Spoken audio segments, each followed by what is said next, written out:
Oke, Om Swastiastu, Rahajang Wengi, Semeton Titiang Sarang Sami, selamat petang ya, selamat petang. Setelah seminggu lalu, oh ya sebelumnya kita seperti biasa menggunakan bahasa Indonesia. Sebelumnya minggu lalu acara ini tidak dilaksanakan karena ada sedikit kesibukan. Jadi untuk kali ini kita masuk pada sesi yang ke-6 atau edisi yang ke-6, yaitu usaha untuk membunuh malam minggu untuk edisi yang ke-6. Nah, pertama-tama saya mengucapkan selamat menjalankan ibadah PPKM darurat bagi Semeton yang berada di Jawa dan Bali. Semoga selalu sehat dan usaha membunuh malam minggu ini tidak terpengaruh oleh PPKM, lockdown sekalipun kalau memang mau digelar ya akan tetap digelar. Nah, untuk hari ini kita akan berbicara tentang sastra Bali modern dari perspektif perempuan atau penulis sastra Bali modern perempuan di Bali. Nah, gimana perkembangannya dan gimana mereka berkarya gitu. Kita akan bahas dalam episode kali ini. Untuk episode kali ini kita akan menghadirkan narasumber seorang penulis Perairan Cage tahun 2017 untuk karya apa namanya judulnya lupa saya. Grogi nih, nanti tanyakan langsung sama penulisnya. Kita akan undang bersama Mbok Charma Citrawati yang berbau bahasa Bali dan juga sastra Bali. Berbagai kegiatan Mbok Charma ikuti, masih mengundang. Sepi ini kayaknya gara-gara pengaruh PPKM darurat nih. Halo Mbok, Halo. ingin kabarnya Mbok? Baik. Ya, ya. Oke Ragu Mbak, sih orang selamat, baik. selamat menunaikan ibadah pembatasan pemberlakuan kegiatan masyarakat darurat.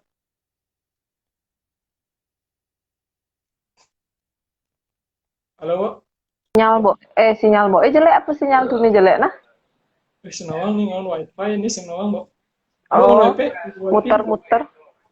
Hai. Oh ya ya ya. Nanti ngelapo santai-santai. Beli Bayu Jo. Beli Bayu ini.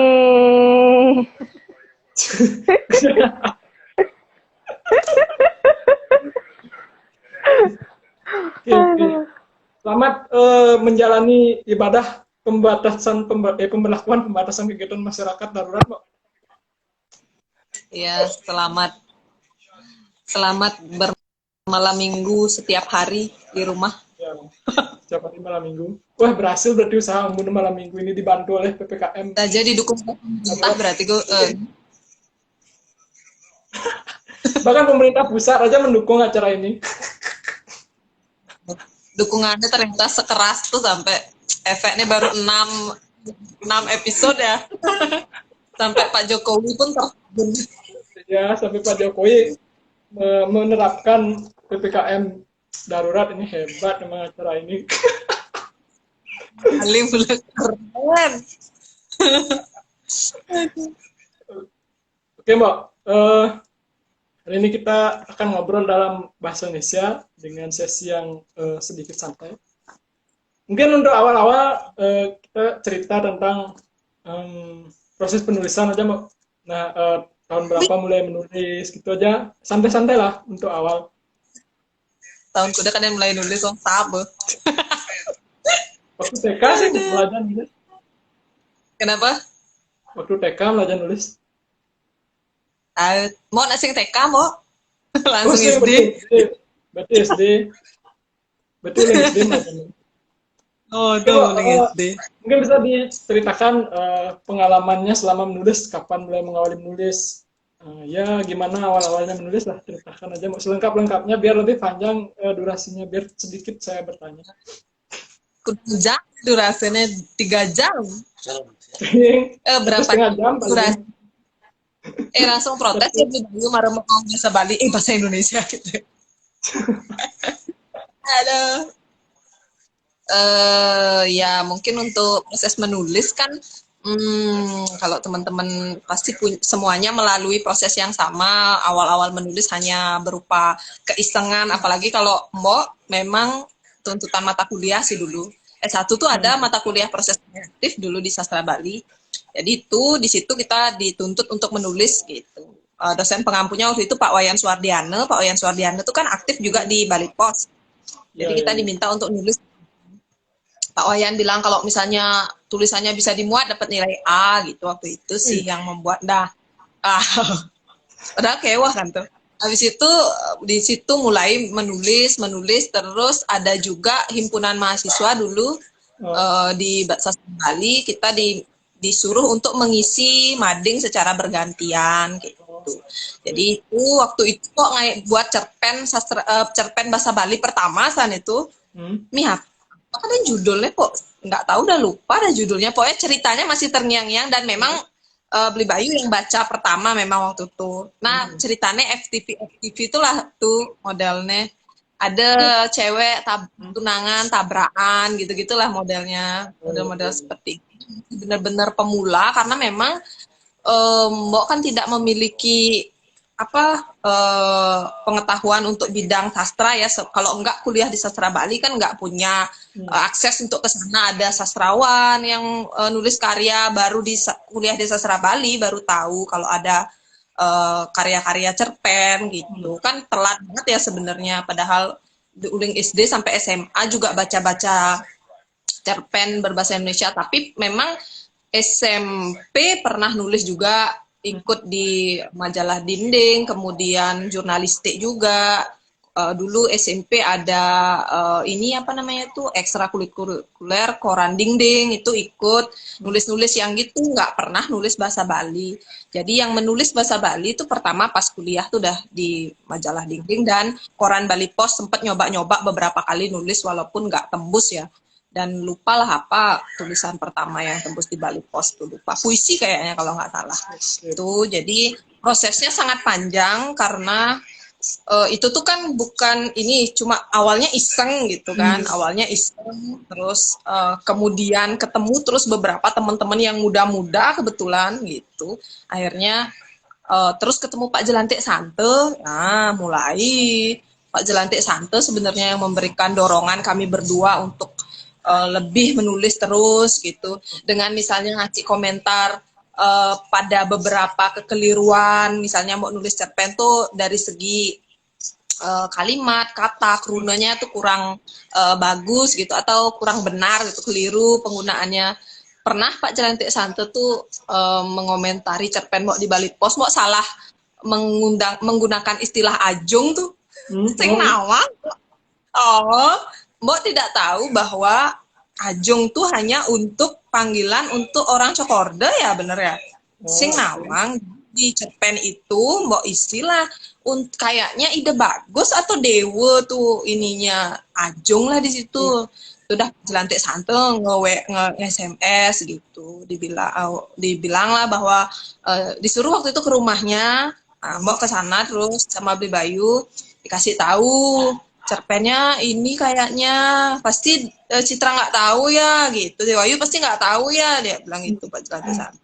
Jadi Pak Jelantik Sante ini lah yang terus mendorong sebenarnya untuk terus menulis, kemudian ngasih masukan-masukan, itu penting sekali sebenarnya.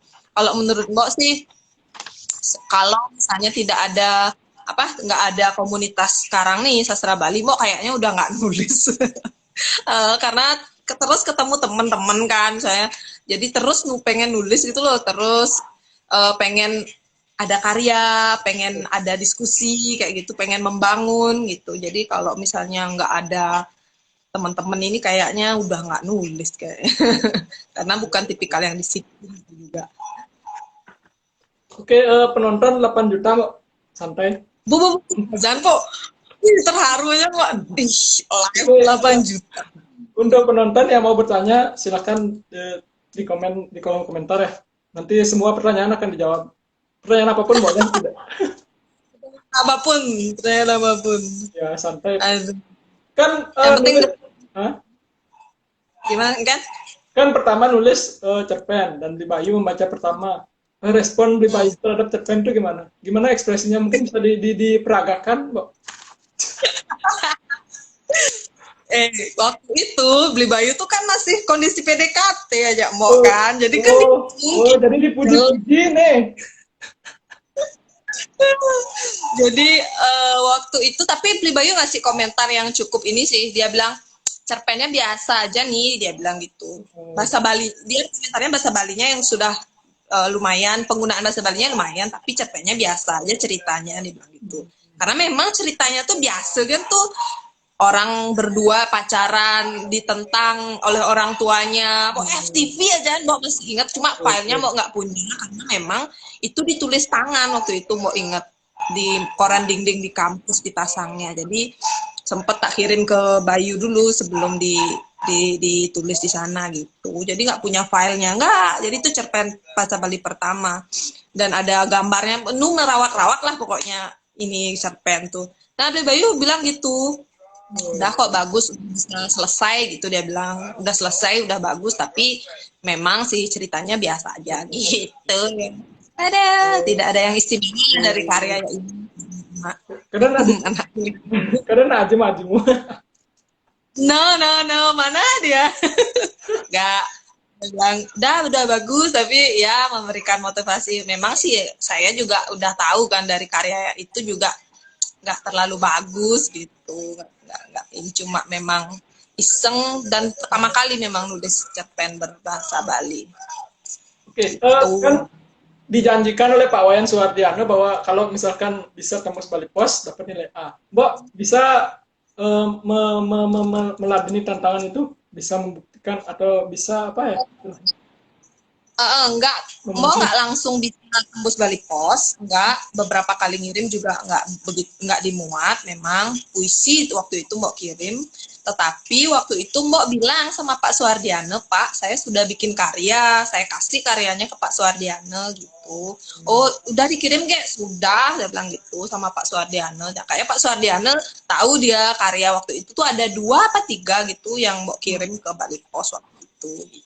Jadi enggak sih langsung dimuat, orang dimuatnya tuh setelah udah kuliah, udah setelah jauh setelah ini Mbok baru dimuat. Setelah kuliah itulah, setelah mata kuliah itu baru lagi kan menulis, dikasih buku terus sama siapa yang waktu itu, Tresnane Lebur Ajur, waktu itu dikasih buku sama Pak Wayan.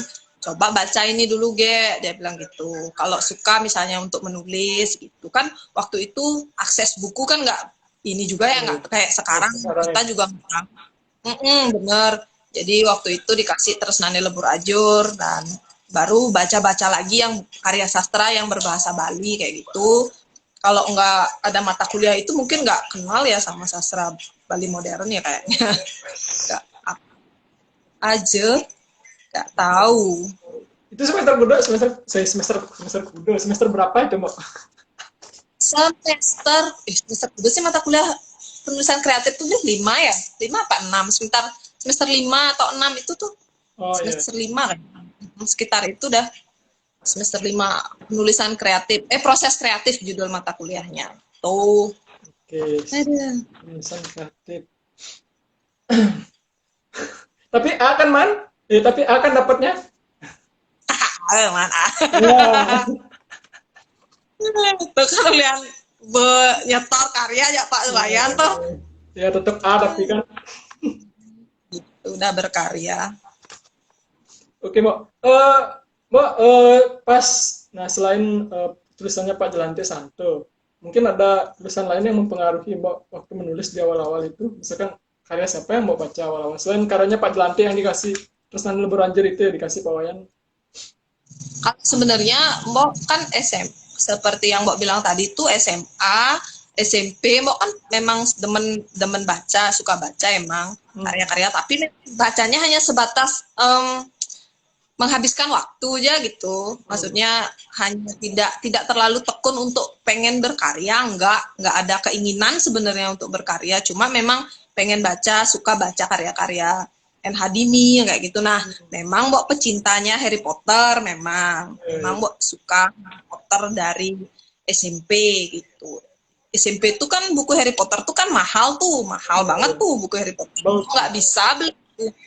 Iya, nggak beli buku Harry Potter, minjem lah di temen, ada temen yang punya waktu itu, dikasih lah buku Harry Potter. Nah, uling dari itu dah Mbok suka sekali dengan karyanya J.K. Rowling ini. Dan SMA, nah perpustakaan Mbok di sekolah di SMA 1 Banjarangkan di Klungkung tuh kebetulan pustakawannya gurunya suka banget sama baca-baca yang up to date pokoknya ya. Jadi selalulah Mbok bilang, Bu, waktu itu kayaknya tinggal Harry Potter 5 apa 6 gitu ya, Harry Potter 5 dan 6 Mbok yang belum baca karena keburu, kan Mbok dulu SMP-nya di Pancasari, di Bedugul. Temen yang punya Harry Potter tuh di Pancasari gitu, jadi nggak bisa kontak lagi sama dia, nggak tahu. Terus Harry Potter udah terbit lagi yang kelima apa yang keenam tuh di sekolah jadinya bacanya di SMA 1 Banjarangkan. Nah disitulah Mbok baca Harry Potter lagi, kemudian baca Monte Cristo. Monte Cristo itu bener-bener favorit aja tuh ini Monte Cristo tuh.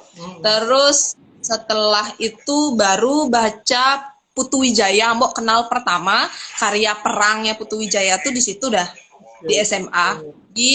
Mulai Mbok berpikir kayaknya bodoh aja Putu Wijaya nih bikin karya perang ini gitu, cara menceritakan surga, cara menceritakan neraka tuh Mbok suka sekali, pokoknya favorit lah tuh karyanya dia waktu itu, sampai tak baca berulang-ulang dan Mbok rekomendasikan ke temen-temen kayak gitu. Nah ketika baca Harry Potter pun Mbok pikir, bisa nggak ya saya bikin dunia seperti Harry Potter ini gitu. Pernah punya keinginan seperti itu, pernah punya cita-cita bisa nggak ya saya ketemu J.K. Rowling kayak gitu. Dari situ udah mulai, tapi memang tidak ada niat sedikit pun atau keinginan untuk menulis dalam bahasa Bali, kan nggak ada tuh, karena yang kita baca juga bahasa Indonesia kan gitu. Tapi jadi yang kita baca ya lanjut. Tapi jadi nggak pernah kan.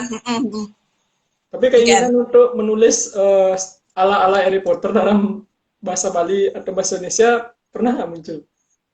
Ada, tapi emang belum bisa begitu kan. Gini, kalau misalnya kita baca Harry Potter secara utuh dari 1 sampai 7 kan, ceritanya itu kan sebenarnya sangat nyambung ya, maksudnya Harry Potter 1 terhubung dengan Harry Potter 6, Harry Potter yang lain tuh terhubung semua gitu. Jadi tidak ada, dia satu bagian yang utuh. Nah, untuk membuat jenis sequel seperti itu tuh Mbok belum mampu gitu, untuk daya ceritanya belum mampu, makanya sebenarnya mencobanya adalah ingin bikin novel aja belum bisa gitu loh, maksudnya belum bisa untuk bikin novel karena memang seperti istilahnya Pak Dewa Rake nih Mbok sing bisa mesiap di kalangan linggah kone.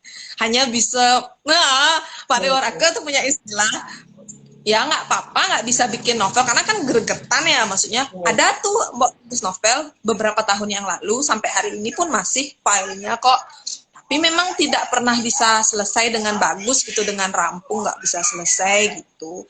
Jadi pengen sih bikin misalnya ngambil tokoh Bali gitu, tradisional Bali, ada keinginan dan sudah ada ide-ide tokoh seperti apa, dunia apa yang akan saya ciptakan seperti Harry Potter, ada sekali, cuma memang mengeksekusinya itu loh yang benar-benar perlu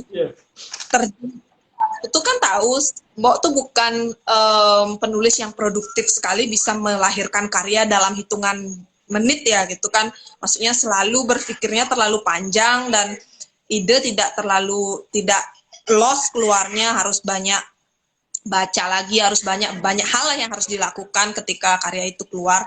Jadi ya memang harus mencurahkan sepenuh hati gitu. Dan Mbok tuh percaya karya itu pasti punya jodoh karma lahirnya gitu kan.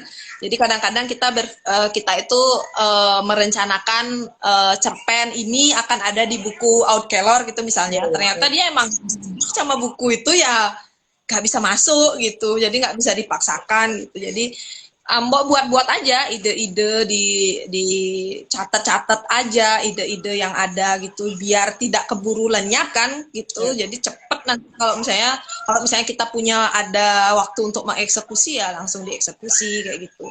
Soalnya kan seperti ya inspirasi kan memang datang di mana aja, kita ngapain aja bisa dapat inspirasi gitu sebenarnya. Cuma untuk mengeksekusi itu kadang-kadang nggak semulus perjalanan gitu kan, nggak sepulus ide itu datang gitu kan. Jadi dan cara ini juga beda-beda gitu sih sebenarnya.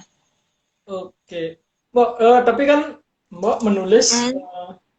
3 buku kan. Udah, yang pertama ada Semara Riko yang kado pernikahan tuh. Terus ada Kutang Iya. Sayang Gemar Medui yang dapat, oh saya baru ingat judulnya, Kutang Sayang Gemar Medui yang dapat Rancage 2017. Terus ada yang terakhir Heeh. Out Kelor. Um, Hmm. Oh ya, ada tuh novel bahasa Indonesia, ada enggak sih novel, saduran bahasa Indonesia, ada satu. apa tuh? Semana Santaka, terbitnya Oh, di Perpustakaan Nasional. oh yang Oh, waktu ada itu. tuh. Ya ya ya, ragu sing nawang Iya. cuman mati ragu. Kan ya kirim nih. Ya ya. Wih, tapi jelek tuh, no. Lekat ini. Ya ya ya, nanti tak kirim. Ada kok beberapa Oh iya, karyanya, ini kayaknya ya. Lupa tuh.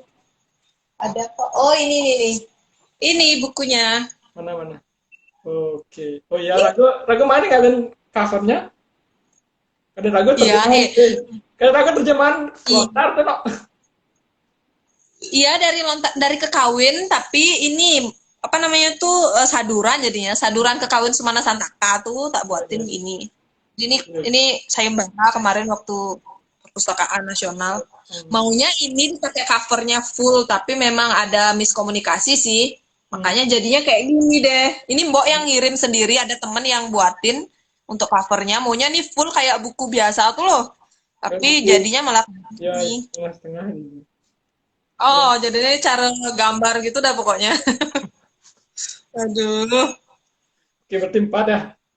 Satu berarti ada lagi novel saduran bahasa Indonesia. Ya. Kok pas di Semarang Riko tuh eh, Hmm? bisa mungkin diceritakan perbedaan-perbedaan yang mau alami ya untuk buku pertama, kedua, dan kita ngomong bahasa Bali aja, yang bahasa Indonesia mungkin gini aja. Yang Oke.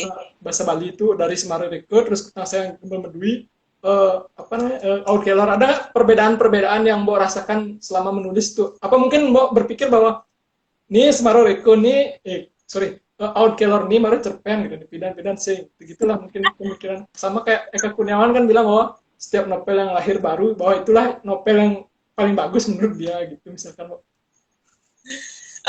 Sebenarnya kalau menurut Mbok ya, Hmm. pribadi nih ini apa pendapat orang ya, maksudnya kan ada juga beberapa orang yang ngasih masukan ketika setiap ini novel cerpennya keluar tuh ada aja masukan-masukan, tapi menurut Mbok pribadi memang Out Kelor ini baru proses awal lah Mbok menciptakan cerpen gitu ya, maksudnya mulai tahu gimana caranya. Kalau yang kemarin-kemarin kan memang masih proses apa ya namanya, baru-baru banget gitu, nggak bisa dikatakan bagus juga nggak gitu, masih mencari pola, masih nyari pola, terutama misalnya gini, dari apa namanya, dari Hmm. Semarerike memang bener-bener baru-baru baca dah, baru-baru suka-suka dengan menulis lagi gitu. Cerpen tuh dulu kan Mbok memang lebih banyak menulis puisi nih, Ya, ya. banyakan lebih menulis puisi, mencari pola di puisi nih. Hmm. Bisa nggak sih menulis puisi? Ternyata menurut pembaca setia saya Bayu, saya tidak kurang memiliki bakat di bidang itu gitu, Ya. rasanya nggak bisa berkembang gitu menurut Bayu. Jadi lebih baik concernnya ke cerpen aja, karena menurut Bayu ada satu cerpen waktu tuh di Bali Pos yang menurut Bayu ini dikembangkan, ini aja bagus kok, ini mending kamu di cerpen aja gitu. Jadi setelah itu saya nggak pernah nulis puisi lagi tuh, nggak pernah sama sekali nulis puisi, akhirnya ke cerpen aja. Jadi saya pikir lebih baik saya concern aja dah, karena memang di puisi itu saya nggak dapet feel-nya gitu. Jadi ngerasa udah dah, saya concern di cerpen aja, kalau memang saya bisa nanti mengembangkan diri ke novel maunya kan gitu. Nah, di cerpen ini kalau misalnya ngomongin masalah kualitas ya memang berprosesnya selalu, menurut saya anak saya lahirnya selalu menjadi lebih bagus dari sebelumnya secara pribadi, karena uh, apa jangkauan bacaan juga jadi lebih luas kayak gitu kan. Kalau yang Kutang Sayang Gemar Medui, yang Semarereke itu memang ya masih mencari pola gitu, masih mencari pola-polanya gimana sih kita menulis cerpen. Mungkin kalau teman-teman baca karya saya yang Semarereke memang kelihatan monoton, misalnya saya memang suka yang galau-galau, galau, kerjaan isinya yang sedih, kasta, yang seperti itu di Semarareke. Bahkan ada dosen saya bilang gini, setelah Kutang Sayang Gemel Medui lahir, kan saya kasih bapaknya ke kampus sastra, cerpen saya gitu. Dia bilang gini, beberapa bulannya, Ge, ini baru ya cerpen bahasa Bali, dia bilang gitu.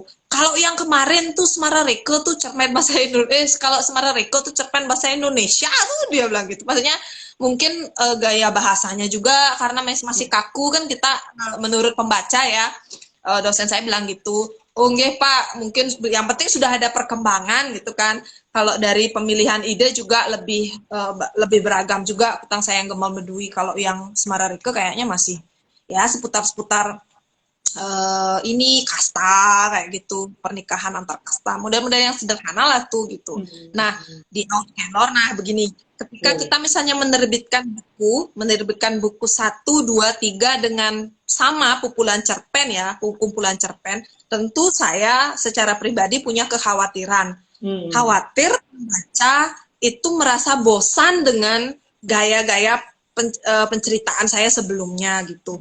Jadi ketika membuat Outkelor itu pun saya berpikir, oh ini harus ada beberapa hal baru, atau jangkauan bacaannya harus lebih banyak, bertapanya lebih banyak untuk Outkelor ini lahir gitu.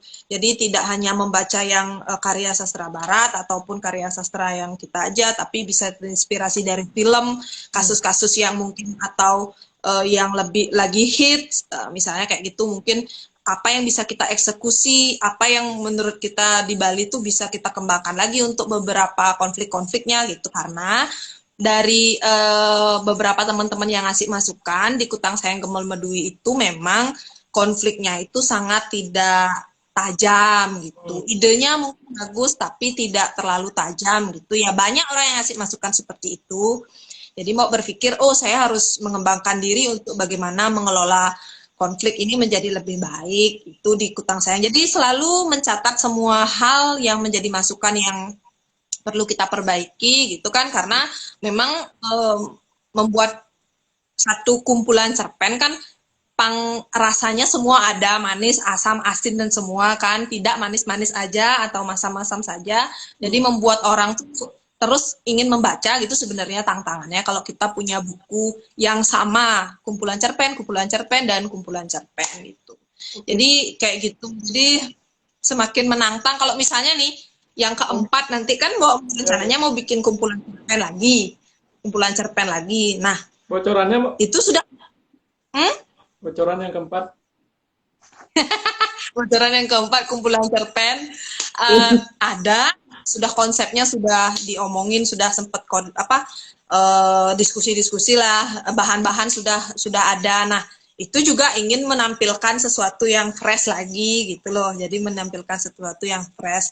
Entah nanti, pokoknya kalau udah karyanya lahir kan kita serahkan sama pembaca ya. Yang penting saya pribadi sudah melakukan sebaik mungkin untuk melahirkan anak ini gitu loh. Jadi itu aja sih sebenarnya. Jadi tantangannya itu, karena nulisnya cuma kumpulan cerpen. Siapa tahu besok bisa nulis novel kan beda lagi. Itu berarti menjadi sebuah ini baru gitu loh maksudnya. Jadi yang membuat kayak Putu misalnya juga nulis kumpulan cerpen pasti merasakan hal yang sama juga. Saya udah lama tidak menulis. Tuh, kayak gitu. Oke, Apa nih ada? ya. Cek pertanyaan dulu ya. 8.000 ada pertanyaan tuh. Ini saya buku nih liugati, ini buku. Seperti kau makan, sebuah bro. Yang nulis cerpennya yang enggak ada sih ngenam. Yang nulis cerpennya yang enggak biasa aja maksudnya. Oh, yang nulis kone maksudnya bawa pengarangnya nih yang biasa, cerpennya biasa, tapi ini nulis yang biasa. Tadi. Halo, iya. Halo. Komandan. Kelungkung hadir siap. Boy, mantap jiwa. Mbok Charma kemarin dititipin salam sama Pak Akan. Guris di Patakmung, katanya temen Mbok dulu pas SMA. Oh, ada salam Mbok? Oh iya. Teman. Salam balik. Pak Ngakan nih pasti timpal masuk lah dia nak dihitung mbak masuk di Banjarangkan kan dulu SMA jadi pasti Oke. teman satu angkatan mungkin. Ini Pak Komang, Ngakan tuh dia kan Pak Ngakan, nggih salam balik. Mbak Citra sempat Siapa? ikut di apa nih? Singena dia no in Oh institut. session sastra nggih karena tiang sempat lihat nama Mbak di situ Niko. Ya, Oh nggih benar, sempat ya, benar. nulis puisi di situ. Ya puisi. Jadi nulis puisi di in situ waktu itu. Ada 2 karya kayaknya di in situ. Karya apa aja Mbak? Puisi kedua tuh ada yang minta puisi. Aduh apa ya puisinya? Lupa tak udah lama tuh. Udah lama banget. Udah lama tahun berapa aduh. Oke, In lanjut, situ. lanjut. Ini Bakta News nih gini nih. Penonton link SMA 1 Kediri. Selamat malam Oh, Rama dan Sepati Kedelet yang salam dari Kediri Tapanggih, salam. salam balik nih ke.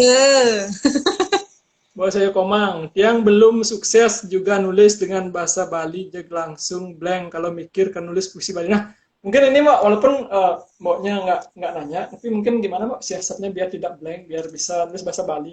Kan selama ini orang-orang mengatakan bahwa untuk menulis itu lebih sulit daripada mengucapkan. Walaupun di dalam kehidupan sehari-hari kan lancar berbahasa Bali, tapi dalam bahasa tulis kan agak ribet gitu katanya. Mungkin bisa kasih tips Mbak.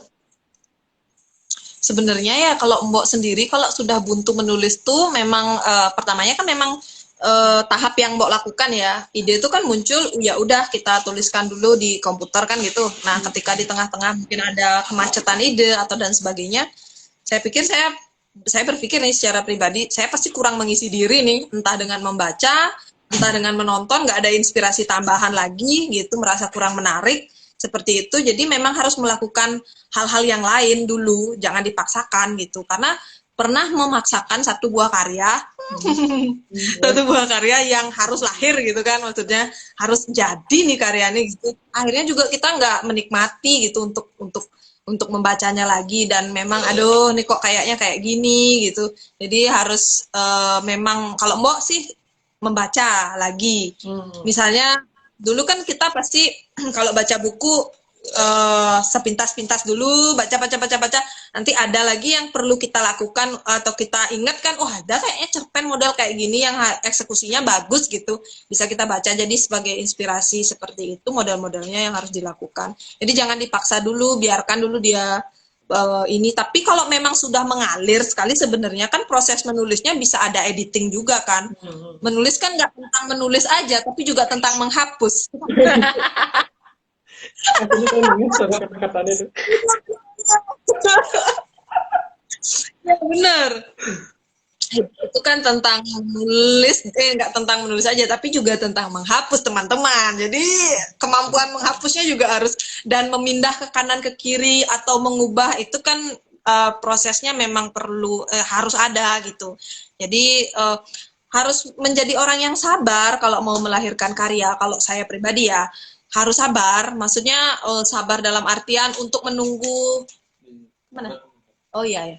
Untuk menunggu ini lahir ya karya kita lahir memang perlu kesabaran gitu. Engken menorang nah teorinya tidak ada menurut saya karena itu kembali ke kita masing-masing ya untuk mencari kenyamanan bagaimana sih caranya agar lahir nih tulisan ini. Itulah yang saya maksud dengan mencari pola gitu, mencari pola untuk diri sendiri sebenarnya. Kalau saya sudah macet, apa yang harus saya lakukan gitu? Oh, saya harus nonton drama Korea nih banyak-banyak kayak gitu misalnya. Wah, ngomong Ya drama kan? Korea, ada terinspirasi dari drama Korea nggak? Oh ada di Outkelor banyak itu karya-karya yang terinspirasi dari drama Korea. Jadi kayak ini, ketika orang-orang memberikan masukan kepada saya bahwa karya saya itu di Kutang Sayang Gemel Medui konfliknya terlalu datar. Nah, saya mencoba untuk Bayu memberikan ini apa namanya masukan. Gimana kalau kamu nonton film barat gitu kan, nonton film-film barat gitu. Tapi saya nggak suka dengan film barat, ya. Kecuali film kartun kan gitu. Nah, masalah. Jadi makanya saya pikir saya harus mencari drama yang film yang saya suka akhirnya ke drama Korea yang psikopat-psikopat, Oh, ya drama. kayak gitu gitu. Ya, untuk mencari ini ide-ide bagaimana jalan ceritanya tidak biasa gitu. Jadi mulai mencari misalnya kayak mungkin kalau teman-teman baca ulasan Ari Dwi Jayanti tentang cerpen saya tuh yang Outkeller itu pasti karena dia juga pecinta Korea jadi mungkin tergambar juga oh dia terinspirasinya dari drama ini nih sebenarnya misalnya kepribadian ganda, 7 kepribadian itu bagaimana mengeksekusi idenya itu benar-benar terinspirasi dari drama-drama yang sudah saya tonton gitu loh maksudnya. Jadi untuk mencari inspirasi di luar bacaan selain bacaan-bacaan yang berupa buku. Jadi untuk kita kan kadang-kadang berpikir ketika menulis tuh imajinasinya tuh biar liar memang perlu nonton dulu gitu loh yang memang nggak biasa gitu. Jadi sempat di tahun-tahun awal mau bikin Outkeller itu nontonnya drama-drama psikopat semua, misalnya yang pembunuhan-pembunuhan, kemudian yang kriminal-kriminal gitu, bukan drama cinta-cintaan karena memang saya nggak bisa nulis cerpen cinta belum ada nah cerpen boy tentang cinta nggak begitulah maksudnya Cinta kan cerpen pertama. iya ya. Itu kan karena awal iya awal-awal nah makanya kalau yang mengikuti pasti tahu deh awal-awalnya pasti bisa nih nulis cerpen cinta kan kayak gitu dan setelah itu mulai berkembang dan memang ngerasa nggak nyaman gitu nulis cerpen itu gitu cerpen-cerpen model begitu gitu. Nah, mungkin cinta yang seperti apa kan tidak selalu cinta yang mendayu-dayu kan, begitu. Ya, harus cinta itu harus berakhir dengan happy ending. Ya, betul. Jadi mencoba cinta yang lain kan gitu sebenarnya. Itu jadi penting kalau yang Semara Reke ya begitulah namanya juga judulnya Semara dan Reka ya. Jadi cinta dihiasi dengan cinta banget. Aduh. Oke, itu tadi. Jadi intinya menulis itu inspirasinya banyak bisa dari film. Apapun yang disukai bisa menjadi inspirasi untuk membuat cerita. Ya, orang gibahan aja, orang gosip aja bisa jadi inspirasi kan. Orang mau suka banget dengerin orang gibahin orang, maksudnya orang yang dengerin orang curhat gitu ya, maksudnya. Kadang-kadang di situ kita juga dapat ide untuk oh ternyata di dunia ini ada cerita seperti ini yang tidak pernah kita bayangkan gitulah. Ada beberapa juga dari kisah-kisah yang ada di Outkeller juga yang masuk beberapa konflik-konflik kecil misalnya yang bisa kita gunakan untuk menginspirasi kita itu untuk mengelola konflik itu gitu. Itu sih yang saya lakukan selama ini. Berarti gibah, yang penting ya ini bagus juga, yang penting nggak ikut ngegibah aja ya nggak apa-apa sebenarnya. Nggak ngegibahin orang aja, dengerin aja kan gitu. Cuma dengerin aja kan bagus, apalagi bisa menjadi merealisasikannya menjadi sebuah cerita kan bagus. Benar. Mungkin ada kok tuh sempet di Kutang Sayang Gemal Bedui ya. Salah satu cerpen itu ada sampai yang komentar ini kok mirip banget ya kayak kisah hidup keluarganya ini gitu. Saya langsung iya, enggak gitu. Maksudnya mungkin kebetulan saya juga nggak begitu tahu kondisinya gitu loh. Mungkin memang pasnya gitu nggak kenal, bukannya nggak kenal, tahu sih tapi nggak terlalu mendetil kok mirip ya kayak kisah hidupnya ini. Pasti terinspirasinya dari sana, dibilang itu.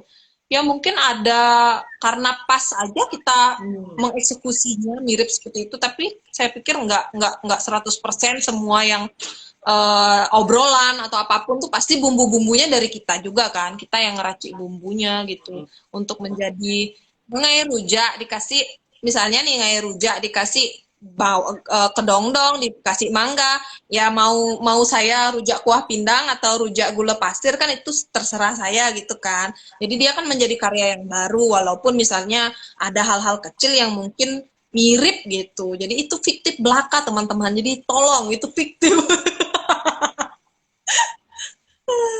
Oke, jadi kesimpulannya gini bahwa cerita itu sama dengan ngegibah, karena ngegibah itu kan ada bumbu-bumbu juga biar semakin sip gitu. Jadinya menulis juga sama seperti ngegibah ya. Gitu kan? Iya, benar. Menulis itu adalah gibah versi tulisan, Bu. Ini cerpen itu adalah gibah versi tulisan. Ya, karya sastra adalah gibah versi tulisan. Bener aja, no. Aduh. Ya gitu intinya, biar gampangnya bahwa menulis itulah proses ngegibah tuh. Iya betul. Proses ngegibah dengan diri sendiri dan beberapa orang-orang yang memang suka juga ngegibah dengan karya sastra. Aduh. Oke, lanjut pertanyaan-pertanyaan dulu biar habis nih. Sekarang dari Pak Kumang beratus, semoga semakin kreatif. Astung karu Pak, suksemu. Terus dari Sukses. Mbak Christina, Mbak tips agar cerpennya istimewa. Nah, gimana biar cerpennya selalu istimewa, Mbak?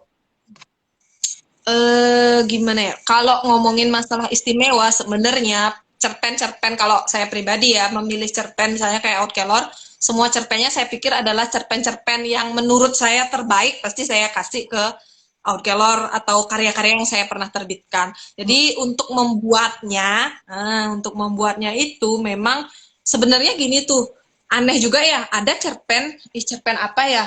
Yang saya tidak perlu berpikir terlalu lama, tidak perlu terlalu berkonsentrasi, tidak perlu melakukan apapun, tapi dia lahir begitu saja gitu. Jadi istimewa atau tidak sebenarnya itu kan tergantung pembaca lagi. Oh ini bagus nih. Kalau saya menganggapnya semuanya kok istimewa itu gitu, karena bisa dia lahir dengan sempurna, maksudnya sempurna pragat gitu loh, tuntas gitu sebenarnya.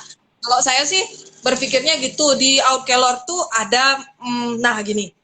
Ada cerpen yang menurut saya ini harusnya nggak usah masuk cerpen apa ya waktu itu ya, siapa yang bilang, tapi ada orang yang suka cerpen itu gitu loh dan ngechat saya, Mbok, aku paling suka cerpen Mbok yang ini, Mbok, ceritanya, oh ya cerpennya, oke. Kalau baca Jendela Puan, itu sempat dibahas sama Purnama cerpen Mbok yang tentang guru itu di Kutang Sayang Gembel Medu, itu di Outkelor ya benar. Jadi dibilang cerpennya itu tentang pertikaian dua orang guru, tentang nasib mereka dan sebagainya. Menurut Mbok tuh cerpen yang paling cepat mau bikin itu, karena memang Mbok kan dulu jadi guru, jadi cepat banget ada inspirasi kalau hal-hal tentang guru gitu kan, cepat banget bikinnya. Terus dan menurut Mbok tuh nggak istimewa gitu, maksudnya biasa kan nggak cerpen gitu lahir dengan biasa, maksudnya nggak perlu sampai baca buku, nggak perlu sampai nonton film nyari inspirasi, dan konfliknya juga mengalir, dan ternyata orang juga suka, ternyata ada yang membahas malah cerpen yang itu yang dibahas, bukan cerpen yang Mbok pikirkan dengan segenap hati kan. Iya, ternyata gitu. Dan waktu itu saya berpikir gini, oh ternyata memang variatif sekali ya, maksudnya teman-teman menanggapi karya kita. Menurut saya itu cerpen yang biasa aja, karena memang dekat dengan keseharian saya, konfliknya konflik biasa saja, tetapi menurut Purnama waktu itu ya, itu mengingatkan dia dengan masa SMA-nya dia katanya waktu itu. Nah, kalau teman-teman baca nanti di Outkelor cerpen tentang guru ya, dua orang guru tuh bisa dibaca di situ, model cerpen yang ya saya bikinnya dengan cukup cepat gitu loh, maksudnya tidak terlalu lama, tidak berpikir seperti Menjalan Puyung, bukan Menjalan Puyung, apa namanya,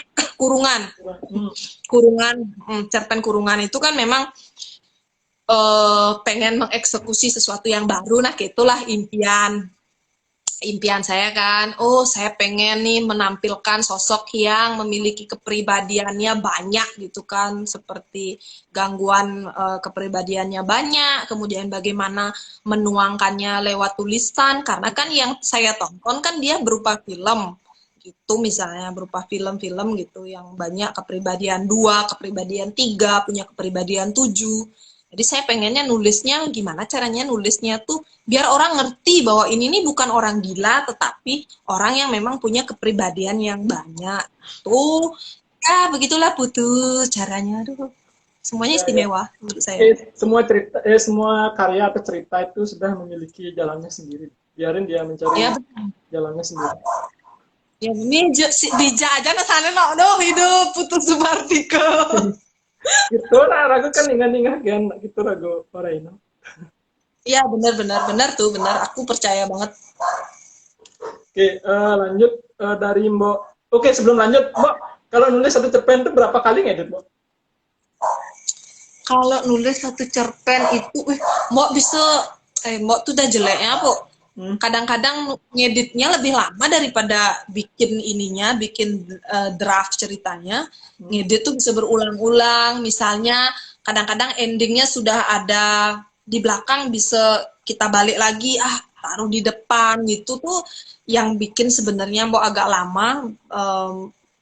Gimana ya, kadang-kadang merasa belum pas gitu, bisa 3-4 kali edit tuh berhari-hari, makanya tuh iya 3-4 kali edit, makanya sampai dalam satu makanya mau nggak bisa nulis cerpen cepat gitu, untuk hitungan cepat tuh nggak bisa sehari misalnya bisa satu, asalnya itu mustahil loh untuk diri Mbok sendiri ya, maksudnya pasti dibaca lagi, ulang lagi kayak gitu untuk ngedit. Kadang-kadang juga aduh Mbok pokoknya terlalu pemilih ya, maksudnya kadang-kadang untuk nama tokoh misalnya, aduh kok kayaknya nama tokohnya gini, yang ubah aja dah gitu. Kadang-kadang udah ceritanya udah ada, tiba-tiba nama tokohnya mau ada ide baru misalnya, nama tokohnya berhubungan sama apa gitu kan, judul atau biar berhubungan sama ini lagi mengubah, dan ada itu yang bikin lama. Mau editingnya yang lama sebenarnya, ngedit ini yang lama daripada idenya kan muncul. Makanya Beli Bayu bilang gini,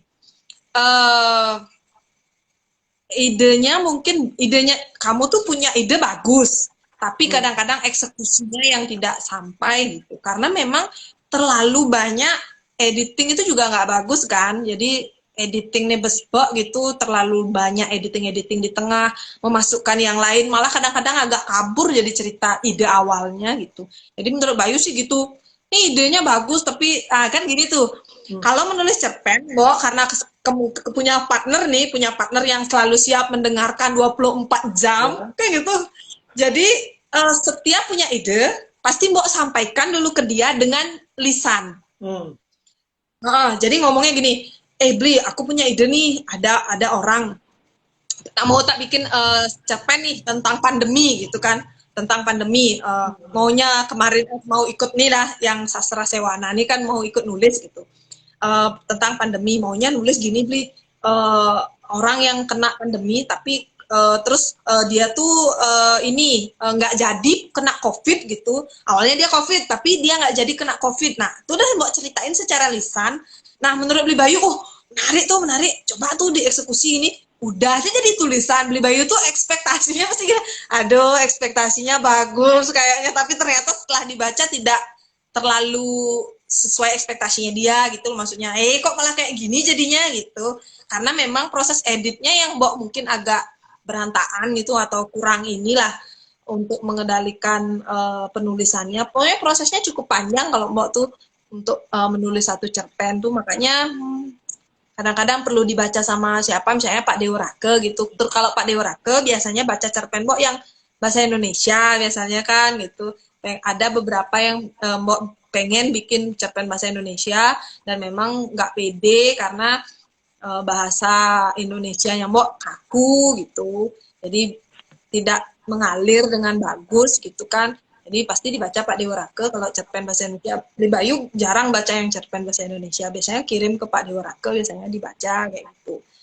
Misalnya model-model kayak gitu, jadi memang harus ada temen yang kita ajak diskusi sih sebenarnya. Kalau saya pribadi harus ada temen gitu, penentuan misalnya kayak konsep Outkelor itu kenapa judulnya Outkelor, kenapa harus terus ada karya-karya seperti apa aja di dalamnya, itu memang perlu banyak orang untuk saya ajak diskusi untuk harus gini nih modelnya kayak gitu.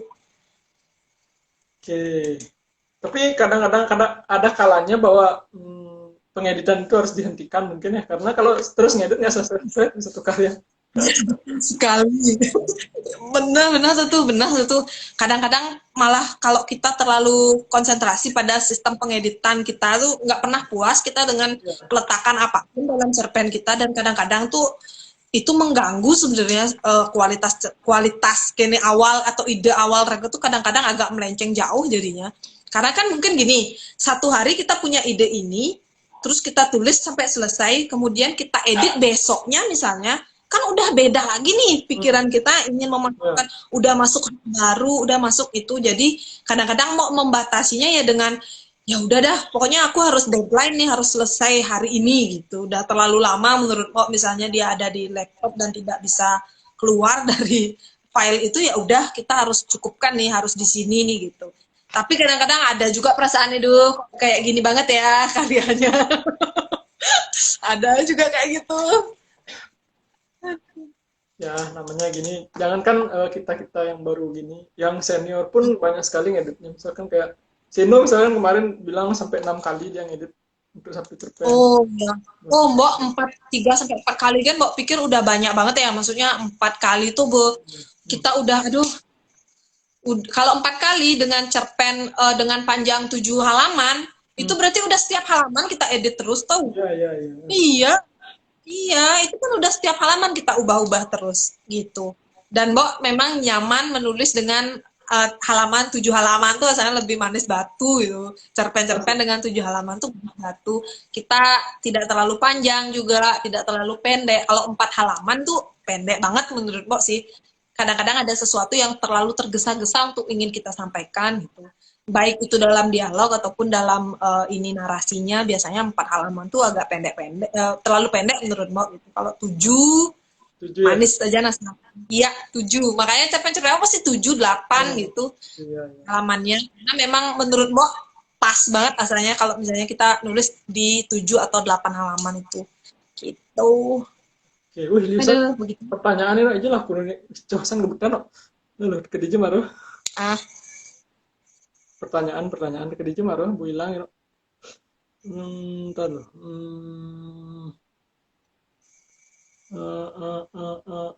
Ntar lo. Atas. Nani, dari komang tiang butuh bersemedi kayaknya mau boleh bersemedi tapi jangan terus-terusan semedi nanti nggak selesai terusan. Iya, kalau menulis cerpen itu nggak perlu semedi terlalu, tapanya terlalu berat ya. Nanti malah bukan jadi cerpen. Jadi pedandu nanti. Iya, betul. Jadi pedandu malah anak dayu. Jadi ini Pak Komang Wijaya tahun 2016 kayaknya Nike dan kebetulan Tiang juga ikut jadi koordinator session Nike dan Tiang sempat tanya sama kakak Tiang Gede Uretano tentang dan disuruh kalau Tiang ikut buat di sosmed. Oh iya. Gitu Iya. 2016 berarti ya situ tuh ya lupa aku. Ada 2 pokoknya waktu itu kayaknya karya yang masuk situ. Bahasa Indonesia, Mbak? Ya. Enggak, bahasa bahasa Bali atau puisi ya saya itu, puisi. Oke, ini ada dari Mbak Sayu Komang lagi. Pernahkah coba mentranslate dari Indonesia ke Bali? Diksinya masuk asan. Oh, pernah nyoba menerjemahkan dari bahasa Indonesia ke Bali, tapi nggak masuk. Nggak apa-apa sebenarnya, coba aja terus. Butuh latihan sebenarnya, Mbak. Gimana? Itu. Mbaknya pernah katanya nerjemahin dari bahasa Indonesia ke bahasa Bali. Boleh aja sebenarnya. Mungkin Mbaknya... Iya, boleh. Sebenarnya sih untuk pemula, maksudnya untuk baru-baru, apalagi yang memang tidak punya basic bahasa Bali ya, maksudnya secara tulis-menulis atau kosakatanya masih sedikit, sebenarnya nggak apa-apa sih dari bahasa Indonesia dulu ke bahasa Bali. Kalau menurut saya pribadi itu nggak masalah. Kembali lagi sebenarnya menulis itu menurut saya adalah mencari pola untuk diri sendiri, polanya nyamannya seperti apa, menuangkan idenya polanya gimana, kemudian menulisnya juga gimana. Makanya teori-teori itu hanya sebagai teori-teori menulis itu menurut saya hanya sebagai referensi yang mungkin aja nggak cocok di kita, ada juga kan itu. Jadi kita bisa temukan itu sendiri. Jadi awal-awal juga saya nggak mungkin langsung bisa berbahasa Bali dengan sangat bagus, sampai hari ini juga nggak bisa berbahasa Bali dengan bagus. Bahasa Bali yang bagus itu seperti apa juga kita tidak tidak harusnya bicara tentang standar itu, karena ini bicara tentang karya sastra gitu kan. Jadi gunakan aja bahasa Bali yang memang kalian nyaman nanti baca lagi itu ngerti gitu. Jadi kalau memang awalnya adalah dengan menerjemahkan dari bahasa Indonesia ke bahasa Bali, saya pikir nggak masalah sih.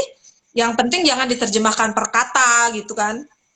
Jadi satu kalimat misalnya, ya kalau kata per kata kan mungkin akan agak kaku ya, kelihatan kaku sekali. Jadi coba aja per kalimat atau mungkin diubah kata lain yang mungkin sana kata ini dah yang lebih cocok gitu, dicari-cari sendiri gitu untuk kata-kata. Dan memang harus membaca karya-karya sastra lain yang berbahasa Bali juga.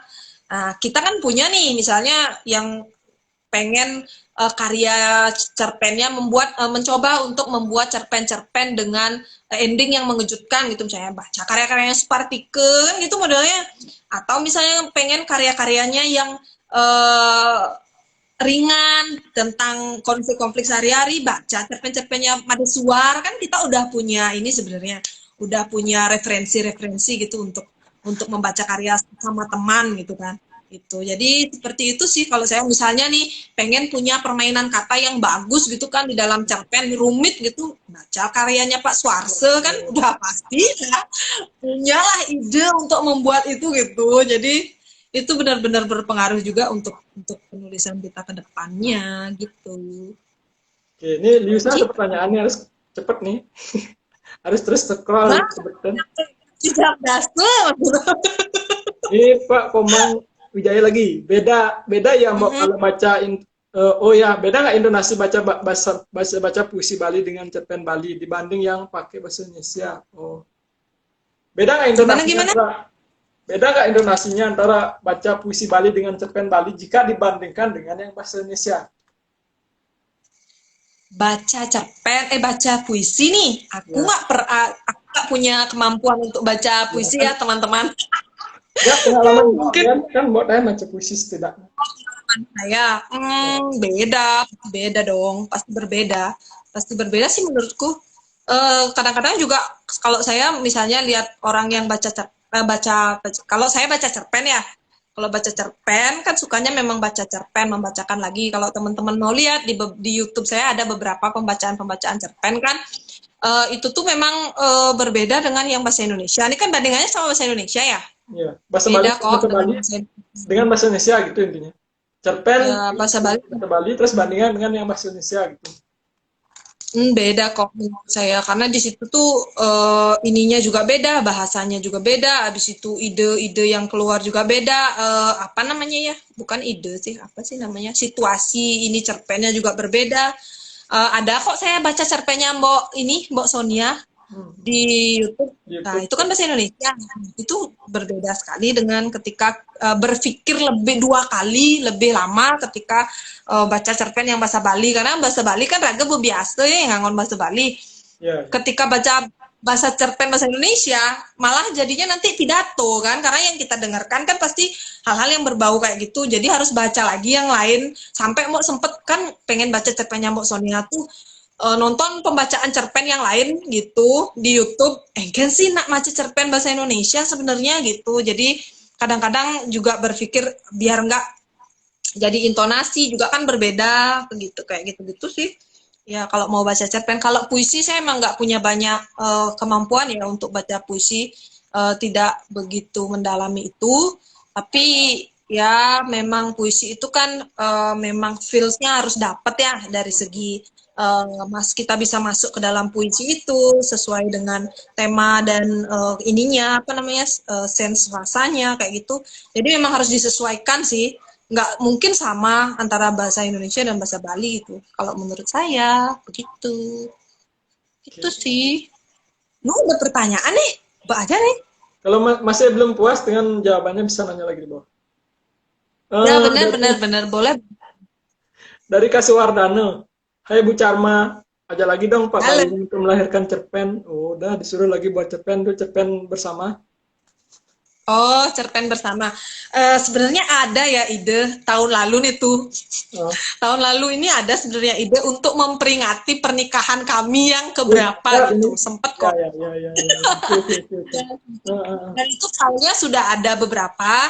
Tapi memang mungkin ya Bayu kan memang nggak mau nulis cerpen lagi. Tapi kemungkinan besar yang lahir adalah antara Bayu juga menulis cerpen sama seperti Semarareke, atau Bayu yang memberikan ulasan langsung gitu kayaknya. Kalau nggak salah idenya sih. Saya cerpennya Bayu ngulas gitu ya? Ya, mengulas dari sudut pandang dia sebagai suami gitu. Sebagai pembaca dan sebagai suami. Jadi kayak gitu rencananya, idenya gitu. Jadi setiap cerpen ulasan gitu. Udah ada sih beberapa filenya. Bocorannya sih kayak gitu untuk memperingati hari pernikahan, karena sok romantis lah masih di tahun Aduh, modelnya kayak gitu. Jadi ada kok, tapi saya masih membujuk Bayu untuk nulis cerpen lagi kan. Bayu maunya tak suruh nulis cerpen, dia Kenapa dia dia menulis bilang cerpen, Dok?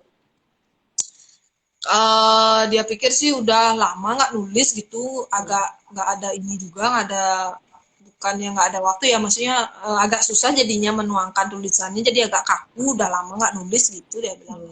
Jadi perlu waktu lama deh kalau misalnya lebih, makanya dia lebih enak nulis ulasan gitu. Jadi dia pengennya nulis ulasan aja kalau memang kayak gitu gitu. Cuma saya yang belum nyaman kalau misalnya itu cerpen dengan ulasan. Nah pokoknya masih ada komunikasi lebih lanjut lah. Ya, ditunggu kelahirannya nanti. Oke, siap, laksanakan. Pokoknya gitulah. Pokoknya pasti ada karya bersama lagi, entah itu tahun depan atau tahun Oke. ini. Hmm. Pasti ada kolaborasi kami berdua lagi dengan Bayu. Ya, karena banyak yang menunggu karyanya Bayu sih sebenarnya, bukan karya saya. Gitu. Oke, nanti Oh, ditunggu ada aja. pertanyaan tuh. Ah, ini ada lagi. Baktanyus. Oh, ini beli Baktanyus pengukur setia Macet, nih. Mas. Siapa? Baktanyus beli Putro nih.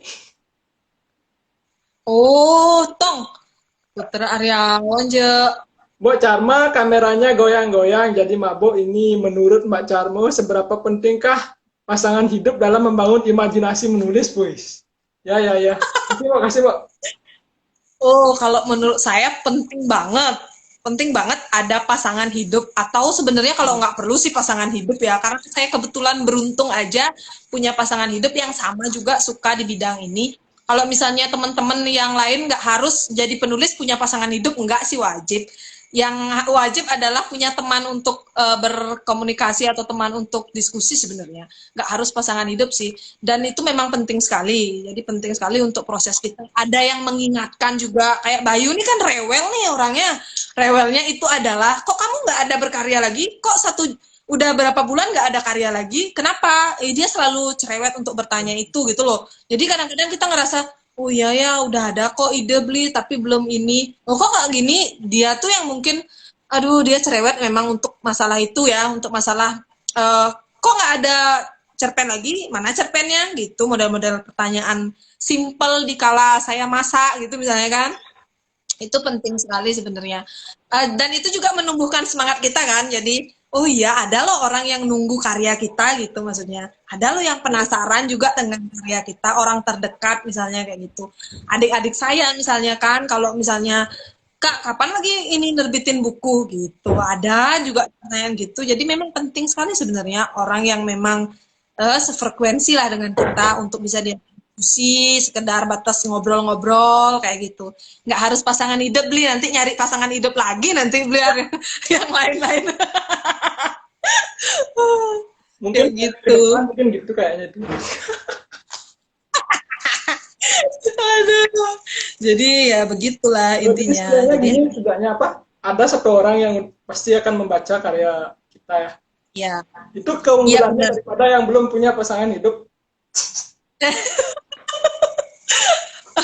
Agak Dharma Putra saya ngebales ya, Po.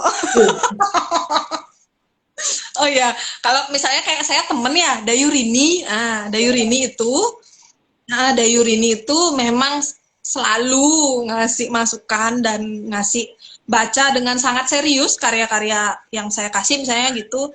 Saya benar-benar terharu sekali sama Dayurini. Kalau misalnya kasih karya tuh dia selalu bawa Mbok di sini, atau apapun yang saya lakukan, misalnya bikin kayak pembacaan cerpen kayak gitu, pertama-tamanya tuh dia ada tak kirimin, Dayu kalau misalnya Mbok bikin kayak gini nih gimana menurut Dayu gitu, karena saya ngerasa nyaman gitu loh dengan Dayu. Dayu juga akan dengan sangat serius memberikan masukan-masukan ke saya gitu. Jadi memang perlu teman sebenarnya kalau saya gitu. Beli Aryawan, beli Putra Aryawan Baktanyus.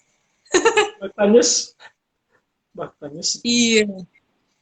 Ada nih ada mana tuh ya? Lalu tunggu. Mana nih? Terakhir.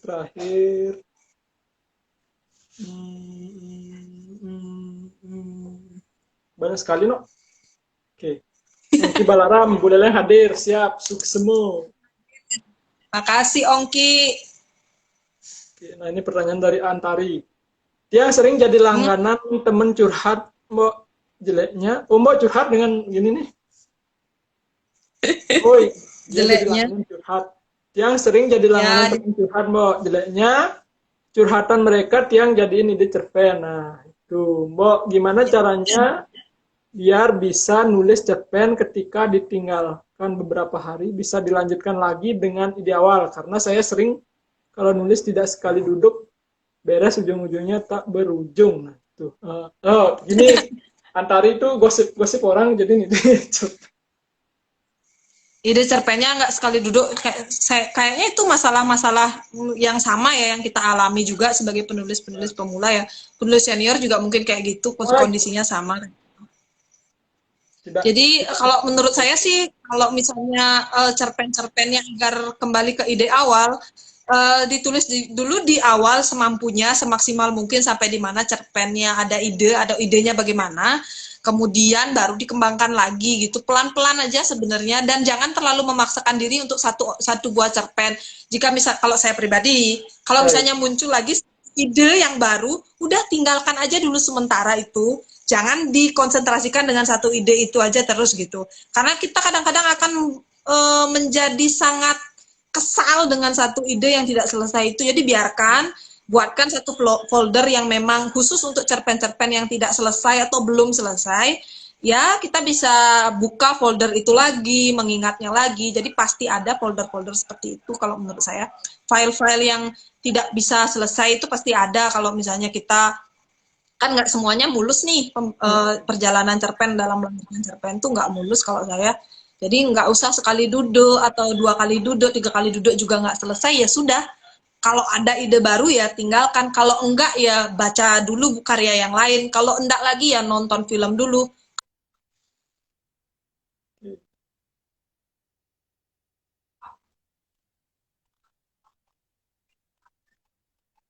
Itu jadi jangan dipaksakan terlalu ini juga. Makanya menulis tuh harus dari jauh-jauh hari. Aduh. Jadi intinya tidak harus selesai sekali duduk. Bahkan penulis ini nggak dialami oleh penulis yang baru awal-awal aja. Penulis senior-senior pun mengalami hal seperti itu. Dan menulis itu rasanya sama dengan menjawab soal. Misalkan kalau soal pertama nggak bisa ya tinggalkan, nanti nih nyontek aja sama temennya gitu. Itu udah. Makanya pokoknya jangan putus asa. Kalau misalnya baru 1 kali macet gitu tuh jangan sampai putus asa hanya satu ide misalnya yang nggak selesai. Duh, saya kok nggak bisa nulis. Nah, penting juga sebenarnya membangkitkan kepercayaan diri atau membuat diri bervibrasi positif bahwa oh ya sudah, saya tinggalkan dulu ide ini, saya lanjutkan dengan ide lain gitu. Jadi itu penting sekali sebenarnya membangun vibrasi itu dalam diri. Jangan negative thinking bahwa aduh ada loh idenya tapi nggak bisa, aduh saya nggak bisa nulis dan nih gitu. Jadi jangan cepat putus asa sih menurut saya. Memang perlu pengorbanan, disiplin dan yang lainnya untuk menulis itu gitu, dan lama-lama juga ketemu polanya kok gitu. Saya juga pernah ada di posisi yang tidak bisa menulis selama setahun gitu kan. Betapa frustasinya ketika sudah pernah menerbitkan buku kemudian tidak bisa menulis karena berbagai hal yang ternyata saya stres mungkin, atau saya tidak bisa menuangkan ide ada tapi nggak bisa gitu kan. Itu juga harus diatasi dengan diri sendiri itu, seperti itu. Itu tadi kalau belum puas bisa tanyain lagi di bawah. Aduh, hubungi Ongki Balarang, cerpen saya. kurang sayang gembel Mak Medewi. Ya. Aduh, baiklah, memang begitulah adanya, teman-teman. Ini lagi Swastiastu, Bu. butuh Nirani, Swastiastu Bu Citra dan butuh Bu Citra. Pernah atau tidak saat sudah menuntaskan sebuah cerpen tetapi ada masukan yang membuat tiba-tiba down? Terus tiba-tiba ide yang dibuat berubah atau hilang. Pernah seperti itu, Mbak? Oh, kalau misalnya ada masukan yang down, saya udah sering banget nih dikasih masukan yang down sama Beli Bayu nih terutama. Karena kan Beli Bayu tuh cukup keras ya, maksudnya memberikan kalau jelek udah jelek gitu. Jadi kadang-kadang juga itu sesuatu yang membuat saya semakin terpacu sih. Udah kalau misalnya udah jelek, ini jelek nih gitu. Sempat ada lagi cerpen saya di koran tuh, di Hmm. Bali Pos apa Pos Bali ya, tentang nyepi pokoknya. Coba aja teman-teman cari ya kalau misalnya ada guntingan-guntingan cerpen nyepi. Terus saya nggak ngasih Bayu baca duluan, udah langsung ngirim ke koran. Jadi dia bacanya udah terbit, dia bilang gini, cerpen apa nih dia gitu. Saya ya nanggepin ya udah biasa aja, apanya jelek beli, aku bilang gitu dah. Apa nih idenya kayak gini, masih berantakan, kelihatan kamu tuh buru-buru sekali nulis, dan ya, banyak lah omongan dia, nyanyi udah cerewet. Akhirnya saya oh ya udah berarti memang ya nanti aku perbaiki lagi di cerpen berikutnya kayak gitu. Jadi sesuatu yang membuat saya down tuh, paling down tuh enggak sih ada sampai saat ini, karena itu menurut saya tuh masukan yang memang benar-benar membangun untuk saya lebih baik lagi gitu sebenarnya. Jadi tidak merasa down lah, maksudnya dibilang jelek udah biasa juga, terus dibilang cerpen ini nih enggak karya sastra, ada loh sebenarnya. Ini loh nggak inilah saya dengar juga sih, tapi ya udah nggak peduli setan, yang penting saya Oh, berkarya gitu kan. santai aja. Tuh. Orang Iya kita santai juga, aja. hmm, kita Karena aja, kan sesuatu yang kita tulis tuh memang oh ya membuat kita juga merasa nyaman gitu kan dengan sudah bisa melahirkan sebuah karya gitu. Kalau saya pribadi, jadi idenya akan saya nggak akan pernah kalau dibilang jelek ya udah biar aja nggak apa-apa, orang udah lahir juga seperti ini, toh juga saya perbaiki dari awal juga tidak akan menjadi karya dia. Kalau misalnya ini udah dibaca sama Bayu dibilang jelek, diperbaiki dari awal lagi idenya dan sebagainya, nggak akan jadi juga. Jadi biarkan saja. Kita kan menulis itu kan berproses ya, prosesnya selalu ada gitu. Jadi saya nggak langsung baru lahir ngedat langsung bisa nulis dengan baik gitu kan, atau langsung menjadi spesial gitu. Menurut saya sih nggak begitu prosesnya kalau untuk saya gitu. Jadi seperti itu. oke, jadi intinya bebas-bebas saja. Orang mau bilang ini cerpen atau tidak nggak masalah. Bahkan buku matematika pun bisa dibilang cerpen kan, boleh-boleh aja. Soal Iya matematika, benar. soal cerpen. Iya, kita kembalikan saja ke pembaca. Pokoknya kita terima masukan-masukan untuk menjadi yang lebih baik. Kalau memang kita mau berproses di dunia ini kan gitu. Kalau Ya. misalnya baru sekali nulis merasa down, itu juga harus ini juga harus. Sebenarnya kalau misalnya saya kebetulan punya teman pendamping yang memang terus memberikan masukan dan sebagainya, itu keberuntungan saya sendiri sih. Jadi ya terus dikasih masukan yang bikin down gitu, nih jelek nih, ini kurang gini nih gitu, nih apa nih gitu kan, biasa aja nih. Terus sempat ngasih ide sebulan yang lalu, ngasih ide, terus besoknya ngasih ide lagi, aduh tipe-tipe cerpenmu terus bakal kayak gitu ya, model-model kayak gitu tuh kan, ih masa sih gitu kan, ih masa sih beli udah beda kok kayaknya, enggak, coba nanti kamu eksekusi sama aja gitu kan. Jadi sering sih kami berdiskusi sampai sejauh itu gitu untuk melahirkan karya, jadi seperti itu. Oke, itu seperti itu. Jadi sekarang lanjut lagi. Pak Komang Brate, apa memungkinkan Ibu Charma menjadi kreator dan suami Ibu Charma menjadi editor dari cerpen-cerpen Ibu? Apakah memungkinkan itu? Apakah Beli Bayu adalah editor dari cerpen-cerpen Ibu Charma? No, Beli Bayu tidak pernah mengedit satupun cerpen saya. Nggak pernah. Beli Bayu tidak pernah mengedit satupun cerpen saya, jadi dia tidak pernah. Bahkan misalnya pasti di ide aja, terus kemudian dibaca sepintas, ya udah gitu aja. Pasti dikasih masukan nanti di cerpen selanjutnya tuh kayak gini aja, nggak pernah dia akan mengedit gitu. Mungkin kayak sekarang kan ada proyek terjemahan nih, kan dia yang nerjemahin cerpen ke bahasa Indonesia. Sekarang baru dia benar-benar baca dengan serius cerpen-cerpen saya gitu. Jadi yang kemarin-kemarin itu ya hanya memberikan masukan, oh di sini aja gininya, nanti kalau di cerpen selanjutnya modelnya kayak gini aja gitu. Nggak pernah dia mengedit cerpen, bukan editor, dia bukan editor, nggak pernah Udah mengedit. selesai terjemahin? Selesai terjemahin? Belum selesai. Tapi udah banyak. Masih ada. Oh lumayan sudah banyak. tinggal beberapa cerpen kayaknya dan perlu memang diskusi. Jadi masih ada beberapa diskusi yang harus kami lakukan karena ya Bayu juga perlu ada yang beberapa kata-katanya yang masih kaku-kaku, katanya yang nggak sesuai rasanya karena mengubah dari bahasa Indonesia ke bahasa Bali itu agak ke bahasa Indonesia dari bahasa Bali ke bahasa Indonesia itu memang iya sulit kayak gitu katanya dia. Saya juga belum baca sih hasil terjemahannya. Nanti terakhir aja kita diskusi. Giliran mengkritik nanti. Ya benar tuh. Kesempatan mengkritik. Aduh. Kesempatan mengkritik Bayu. Berarti lagi ini untuk menghindari editing yang terlalu sering dilakukan. Ya mungkin untuk menghindari editing yang terlalu sering dilakukan ya.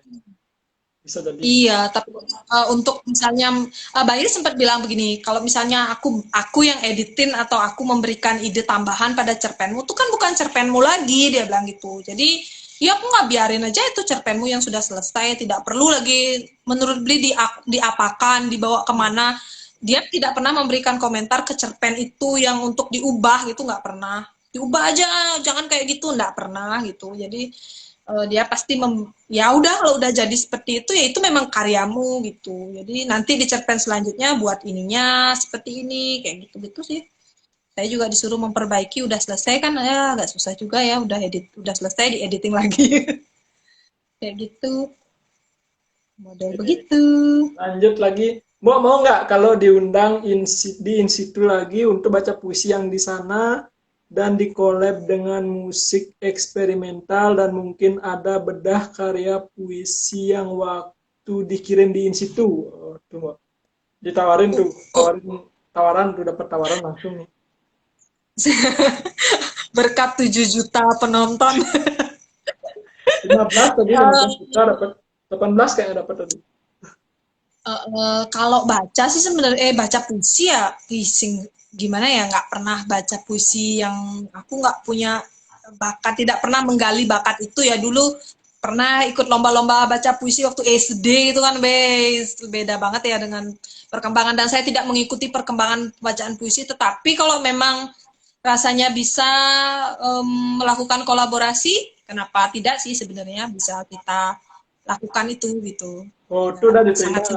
Udah diterima nih, nanti siap-siap kirim gini. Honornya lebihin katanya. Honornya lebihin.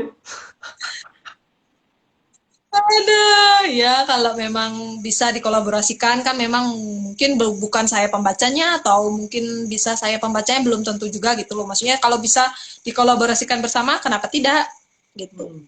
Yang penting honornya lebihin katanya.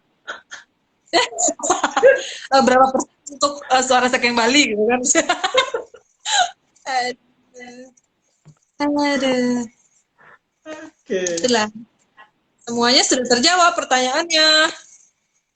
Oke, kita lanjut ke. Oke, udah habis ya. Kalau misalkan ada yang misalkan tadi belum terjawab, bisa spam ya di kolom komentar. Atau ada yang nanggung jawabannya, silahkan di kolom komentar. Oke, lanjut ya. Ini ke topik inti nih ya. Dari tadi kan belum nih. Penulis perempuan loh. Tentang penulis perempuan. Selama ini, kalau Mbak melihat ya dari sisi perempuan, selama ini penulis perempuan di Bali itu gimana menurut Mbak? Karena kan kalau dari kasat mata pria, dari kasat mata ragu nih, dari penglihatan saya, kan kebanyakan itu penulis laki-laki. Kalau Mbak melihat sendiri, mungkin ada banyak yang silent writers gitu, penulis-penulis yang sembunyi gitu, siapa tahu Mbak ada menemukan. Kalau Mbak melihat sendiri gimana? Ada banyak, terus karya-karya mereka dari pembacaan Mbak gimana sebenarnya? Apa yang lebih banyak mereka angkat? Kalau menurut Mbok sih, kalau kita bicara soal penulis perempuan ya, kalau dari sudut pandang Mbok juga sampai hari ini melihatnya masih sangat sedikit.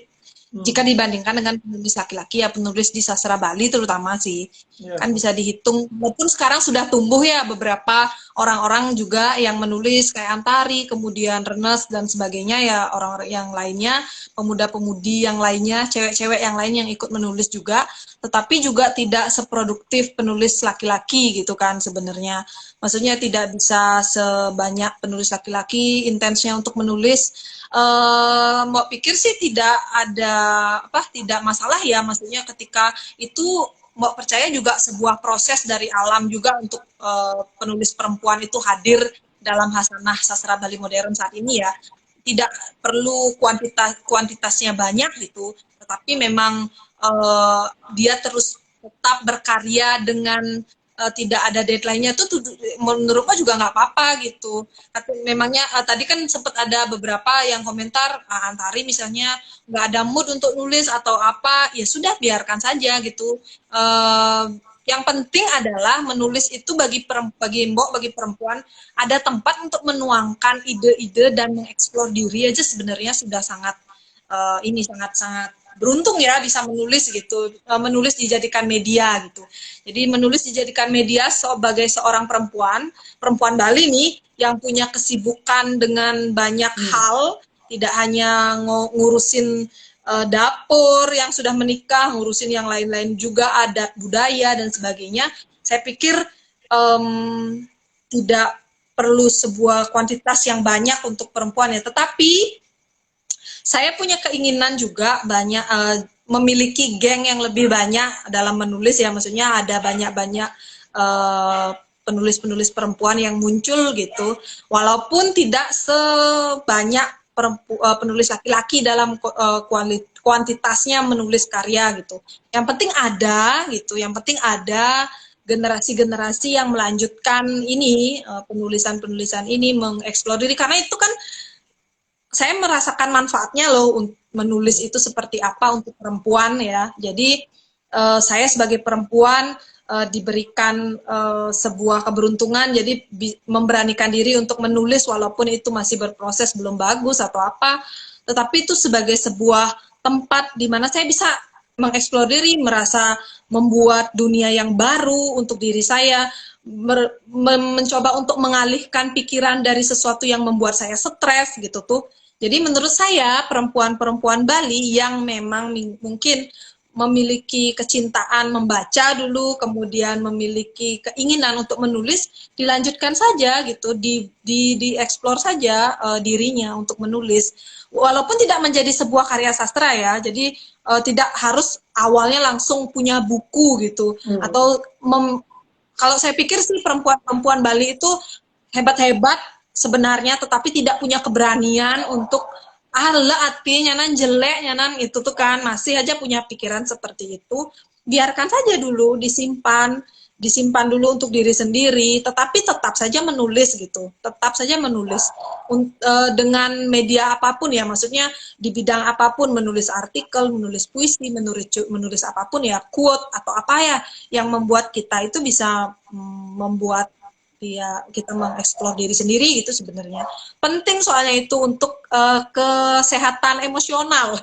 Menulis itu bisa untuk kesehatan emosional, apalagi perempuan ya, perempuan dengan, saya sih nggak bilang perempuan itu selalu dengan hal-hal yang sedih-sedih atau hal yang baper-baper ya, enggak, tapi bagaimana kita mengatasi semua kegiatan atau semua hal yang terjadi dalam hidup, itu bisa kita tuangkan juga dalam bentuk tulisan untuk ya seperti saya membuat dunia yang lain atau memalingkan diri sebentar dari aktivitas gitu kan dengan menulis gitu. Jadi begitu, dan tumbuhnya bener tuh sebenarnya kegiatan yang kayak misalnya kemarin menulis cerpen itu untuk buat buku kemarin itu kan juga banyak tuh yang kita bisa menyaring beberapa penulis-penulis. Tiap tahun seharusnya dilakukan kegiatan itu juga gitu untuk memberikan ini, tidak harus menjadi penulis itu harus pinter langsung gitu, punya buku dengan sistem workshop. Itu kan sebenarnya memberikan kesempatan orang untuk, oh ya loh saya benar-benar diajarin, padahal kita kan nggak ngajarin bener-bener juga gitu. Mereka kan sudah bisa menulis dan kita tinggal memolesnya saja gitu. Kita hanya memberikan sebuah ruang untuk menampung gitu memberikan ruang agar mereka jadi berani, itu aja. Jadi sebenarnya itu penting untuk perempuan, ya, untuk perempuan yang belum berani untuk mengekspresikan dirinya, walaupun sebenarnya dia suka nulis, saya suka loh nulis Mbok, tapi nggak juari gitu. Banyak sih, ada beberapa teman-teman yang seperti itu. Nah, yang kemarin juga ikut kan akhirnya di ini acara Suara Saking Bali itu ada beberapa teman-teman yang memang dari dulu aku pengen loh Cit nulis juga, tapi aku nggak berani. Nah kebetulan kemarin ada acara itu dia ikut juga gitu. Jadi itu benar-benar bisa memberikan wadah atau tempat untuk perempuan juga untuk mulai memberanikan diri lah. Kan yang Bejak Eliu gitu punya grup sekarang, dia selalu tahu informasi tentang perkembangan sastra modern, kan tahu jadinya terus ya, keinginan untuk berkarya itu terus ada gitu. Jadi itu yang penting, membangun ekosistem untuk perempuan itu juga sangat penting sebenarnya tuh. Gitu. Tapi kayaknya yang kemarin tuh lebih banyak Halo cewek. Mbak Charma.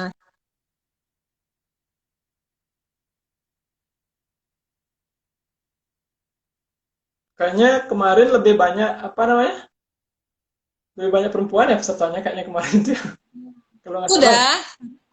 Iya benar-benar lebih banyak perempuan pesertanya karena memang dibutuhkan tempat. Kalau menurut saya pribadi sih, kayaknya memang kita harus memberikan sebuah ruang untuk mereka untuk mencoba, mereka tuh biar lebih berani lagi untuk menulis. Sistemnya adalah dengan membuat workshop gitu kan.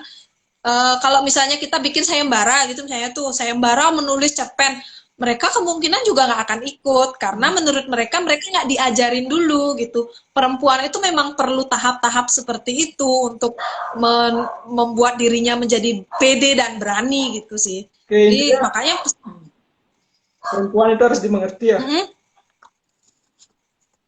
Perempuan itu harus dimengerti. Ya apa? ada band dong kalau gitu. Enggak, itu wanita, Ya, itu ya. bukan perempuan.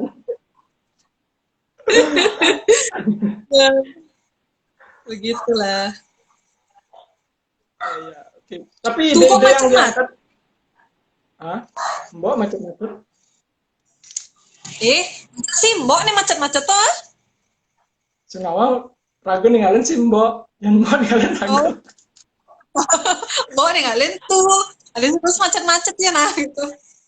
Oh, Urusan kenan kalian. urusan di ini tuh di atas panggen tuh. Urusan sinyal Nah, maksudnya. kuasa yang di atas tuh, bukan Oh. kuasa kita. Oh ini Inge Mbak, mungkin bakalan Tiang taruh di sesi selanjutnya. Oh akan dikasih sesi nih. Honornya pasti lebih banyak lagi.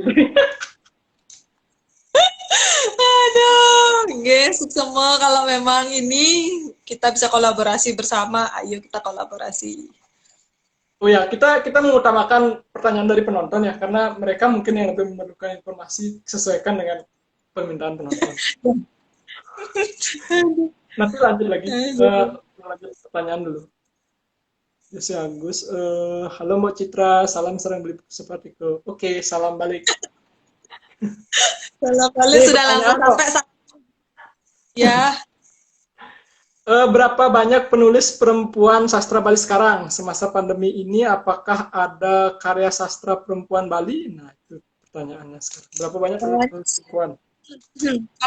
Kalau menghitung saya tidak mau menghitung ya karena juga tidak ada beberapa yang memang baru, saya tidak bisa katakan baru ya, maksudnya masih berproses gitu ya, masih berproses, yang masih muda-muda masih ada beberapa yang mencoba untuk menulis di koran, misalnya di koran Media Bali yang kayak gitu-gitu, itu ada beberapa orang yang mencoba untuk menuliskan karyanya, dan di buku kemarin antologi yang terbaru itu ada beberapa orang juga kan perempuan, sebagian besar sih perempuan itu yang menulis. Jadi ada kok karyanya beli, kalau misalnya karya-karya perempuan yang di media online gitu ada tempatnya. Jadi karya-karya mereka juga ya saya katakan juga cukup lumayan ya untuk pemula, untuk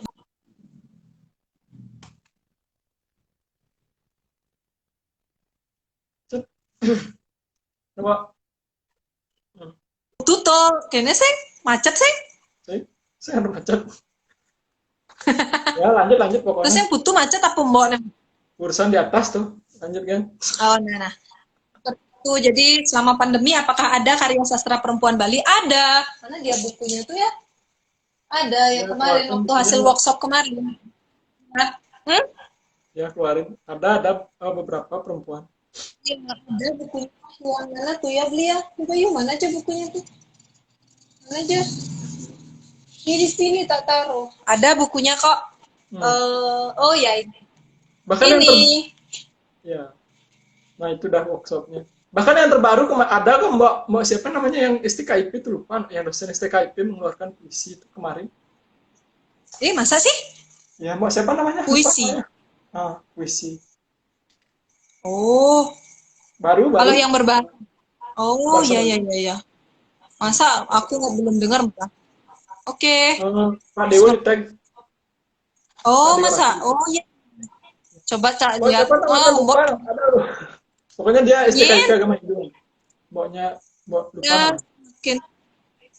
semakin banyak ya, ada yang menulis juga semakin bagus beli. Jadi didorong ininya, apa namanya tuh? Lingkungan dan kondisinya biar makin banyak orang yang mau menulis. Sinyalnya putus-putus nih.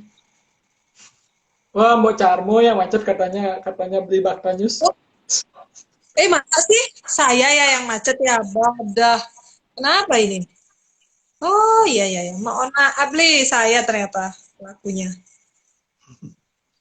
Oke Mbak lanjut. Karena jam kudun ya.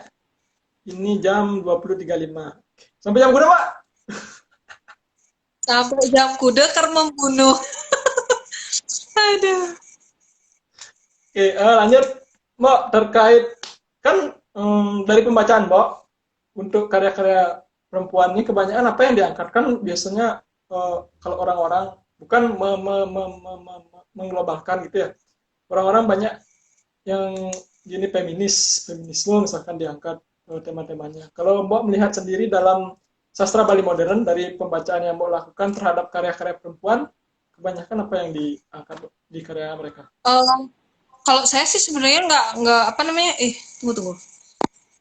Oke, kalau karya-karya perempuan sebenarnya sudah beranjak dari nggak seperti saya dulu ya ngomongin masalah cinta-cinta aja. Ada beberapa yang tentang kritik-kritik sosial, tentang hal-hal yang terjadi di masyarakat yang sekarang lagi hitnya kayak gitu-gitu. Sempat juga beberapa saya baca-baca yang di media Bali itu sebenarnya sangat bagus sekali untuk dikembangkan lagi ya. Jadi misalnya itu dijadikan untuk bahan novel. Nah, misalnya kayak apa ya kemarin tulisannya siapa saya baca tuh. Sebenarnya itu lebih bagus. Saya baca cerpennya, kemudian ini terlalu pendek gitu untuk cerpen. Terlalu pendek untuk jadi cerpen bisa jadi novel gitu loh maksudnya. Lebih bagus sebenarnya jadi novel gitu sebenarnya dikembangkan lagi yang seperti itu tuh sebenarnya sudah ada bibit-bibit seperti itu dan itu kan berproses juga ya tuh ya maksudnya untuk perempuan penulis-penulis perempuan. Jadi topik-topik yang diambil pun juga tidak melulu soal cinta kalau menurut saya. Jadi juga dia tentang kritik sosial kayak gitu, tentang kehidupan tentang kejadian-kejadian dalam kehidupan mereka tentunya pasti yang terdekat itu. Jadi sebenarnya atau tentang profesi mereka ya, misalnya yang jadi guru gitu tiba-tiba bikin cerpen guru itu wajar aja sih menurut saya. Saya juga mengalami kejadian itu juga ketika saya jadi guru tidak sadar ternyata cerpen saya semua tentang guru gitu. Kalau nggak diingetin sama orang ketika dibedah nih kenapa cerpen kumpulan cerpennya Kutang Sayang Kemal Medu ini hampir semua jadi guru, profesinya jadi guru gitu kan, karena kita nggak sadar sebenarnya sebagai penulis gitu. Jadi itu nggak benar-benar nggak sadar sekali kalau tidak pembedahnya yang nanya ini kok semua jadi guru, dan waktu itu pun baru saya sadar ya seperti itu. Jadi ada beberapa di kumpulan cerpen ini yang saya baca memang yang terdekat dengan yang dia tahu, yang itu sebenarnya lebih bagus kan karena kita lebih dalam lagi bisa dan lebih banyak banget tahu tentang dunia itu gitu. Jadi membuat cerpen itu tidak perlu yang terlalu jauh dari kehidupan kita dulu untuk sebagai pemula, tapi yang dekat-dekat aja dulu gitu, yang idenya memang sederhana gitu kan. Jadi biar lebih dalam bisa mengeksplor idenya, membuat konfliknya seperti itu. Jadi itu menurut saya sih. Tapi Mbak pernah nggak menulis tentang perjuangan gender gitu? Nah, misalkan gini perempuan itu kesetaraan perempuan gitu biar pernah nulis kayak gitu Mbak? Tentang perjuangan kaum perempuan. Perempuan ya. Enggak, kayaknya ya.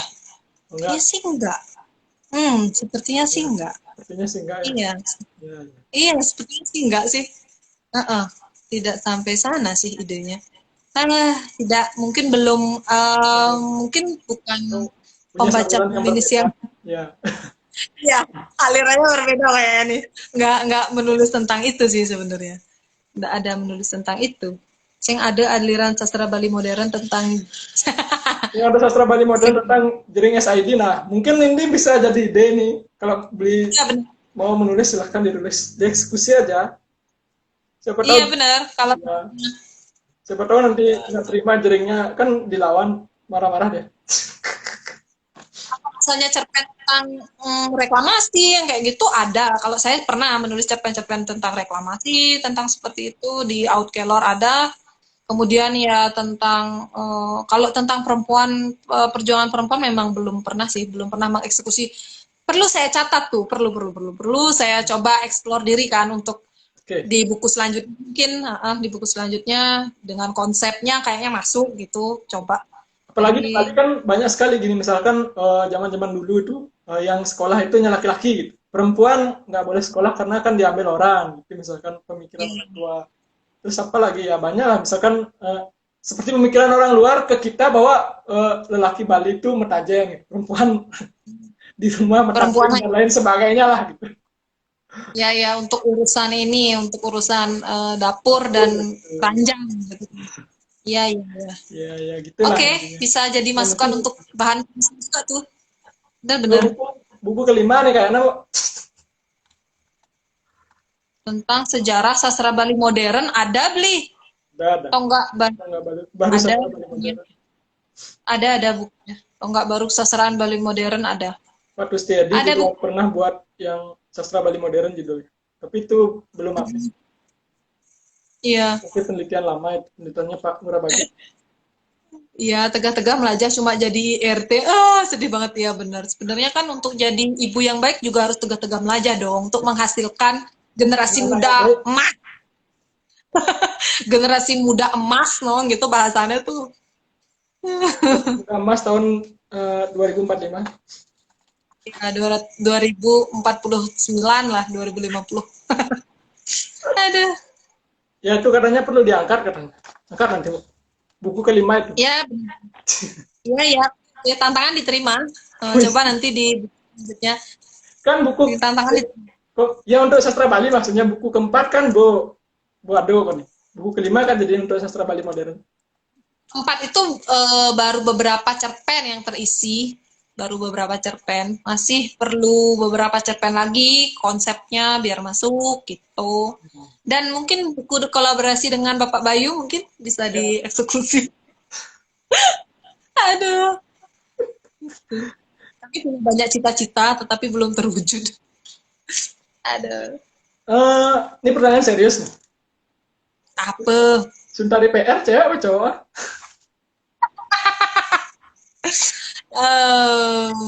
Sentari PR. Kalau saya sebagai perempuan mau bilang dia cewek nih. Ya, sebagai Dia ada, perempuan ya dia adalah wanita pertama. yang menulis puisi Tuh. dengan judul bahasa Bali gitu misalkan ya. Bahasa Bali perempuan pertama. Dari namanya sih Suntari, pasti cewek sih. Oke, misalkan itu cewek berarti sangat luar biasa nih. Ini Apa? Bayu, Suntari PR cewek cowok? Li. Cewek, cewek. Hah, cewek? Nah, perempuan itu Suntari itu nama perempuan. Terus PR itu inisial untuk perempuan rengas.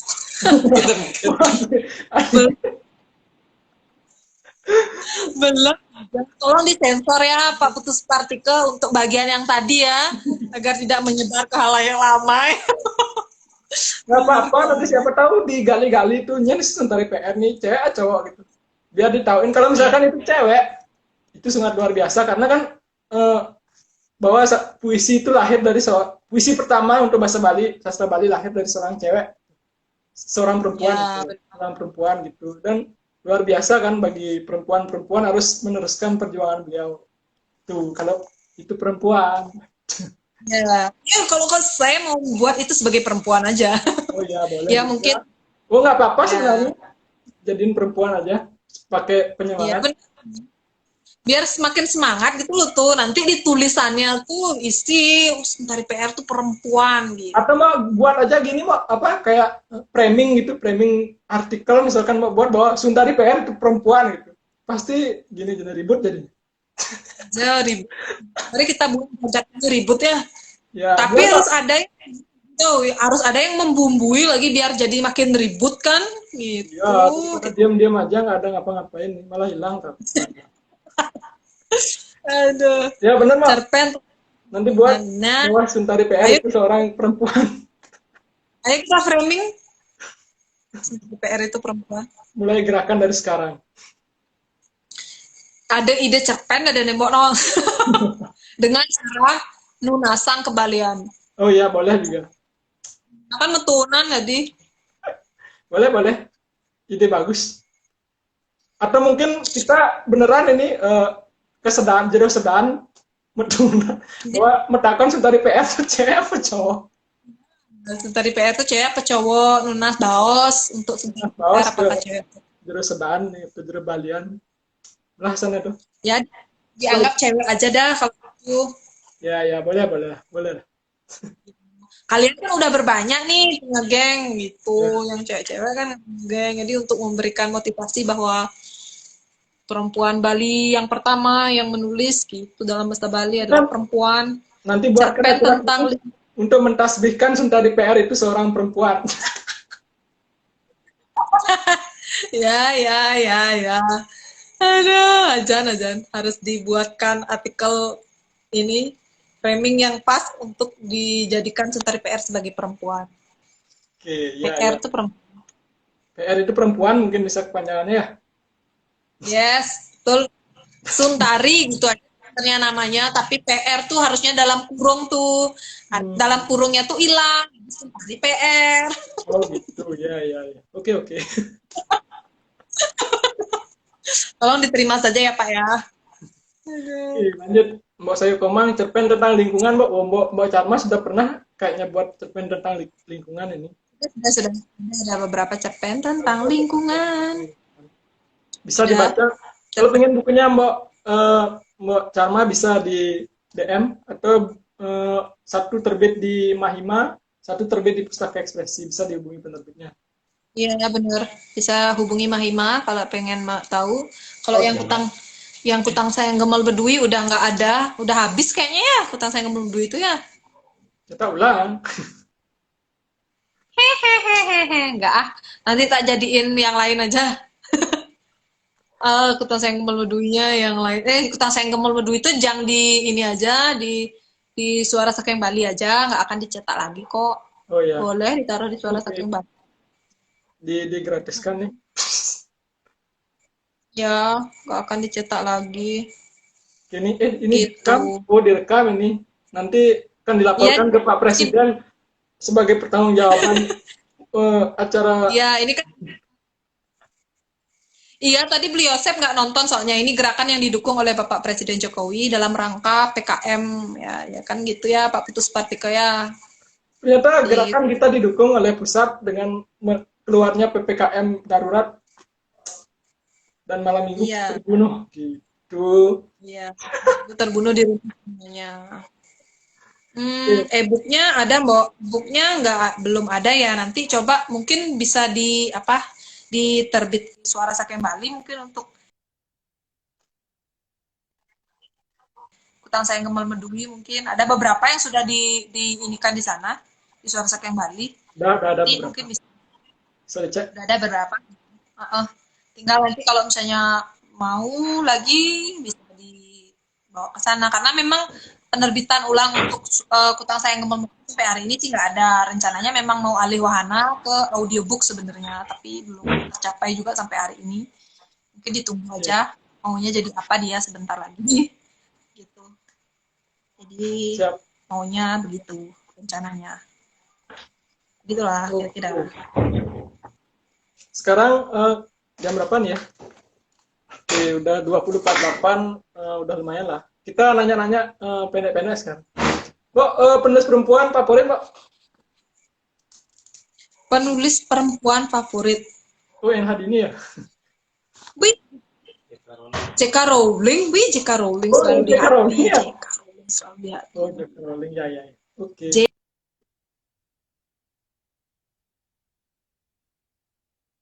Mbok maksud untuk Bali, Itu dan, hah? untuk Bali, Kengken? di Bali, penulis perempuan yang senior siapa aja ya? Bu, Bu Mas. Untuk bahasa Bali nih, sastra Bali modern siapa ya? Yang paling senior umurnya? Bu Emas dah, Bu Mas ya? Bu Emas gen, nyen men ada Ben? Ya Baik. ada kan nih?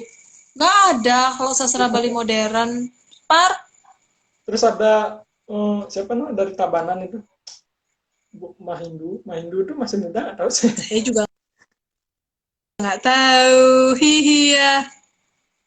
Ya, sebagai informasi sedikit bahwa yang penulis perempuan sastra Bali modern ada Bu Mas, Ruscita Dewi, ada Bu Mahindu, Dewi Purbarini, Yang terus ada Mbok Charma Citrawati, terus ada Mbok Kadek Widiasih dari Karangasem, terus ada Mbok Nopi Suwardani tapi cuma satu buku, terus ada Mbok siapa yang namanya di Balai Bahasa yang bukunya mana?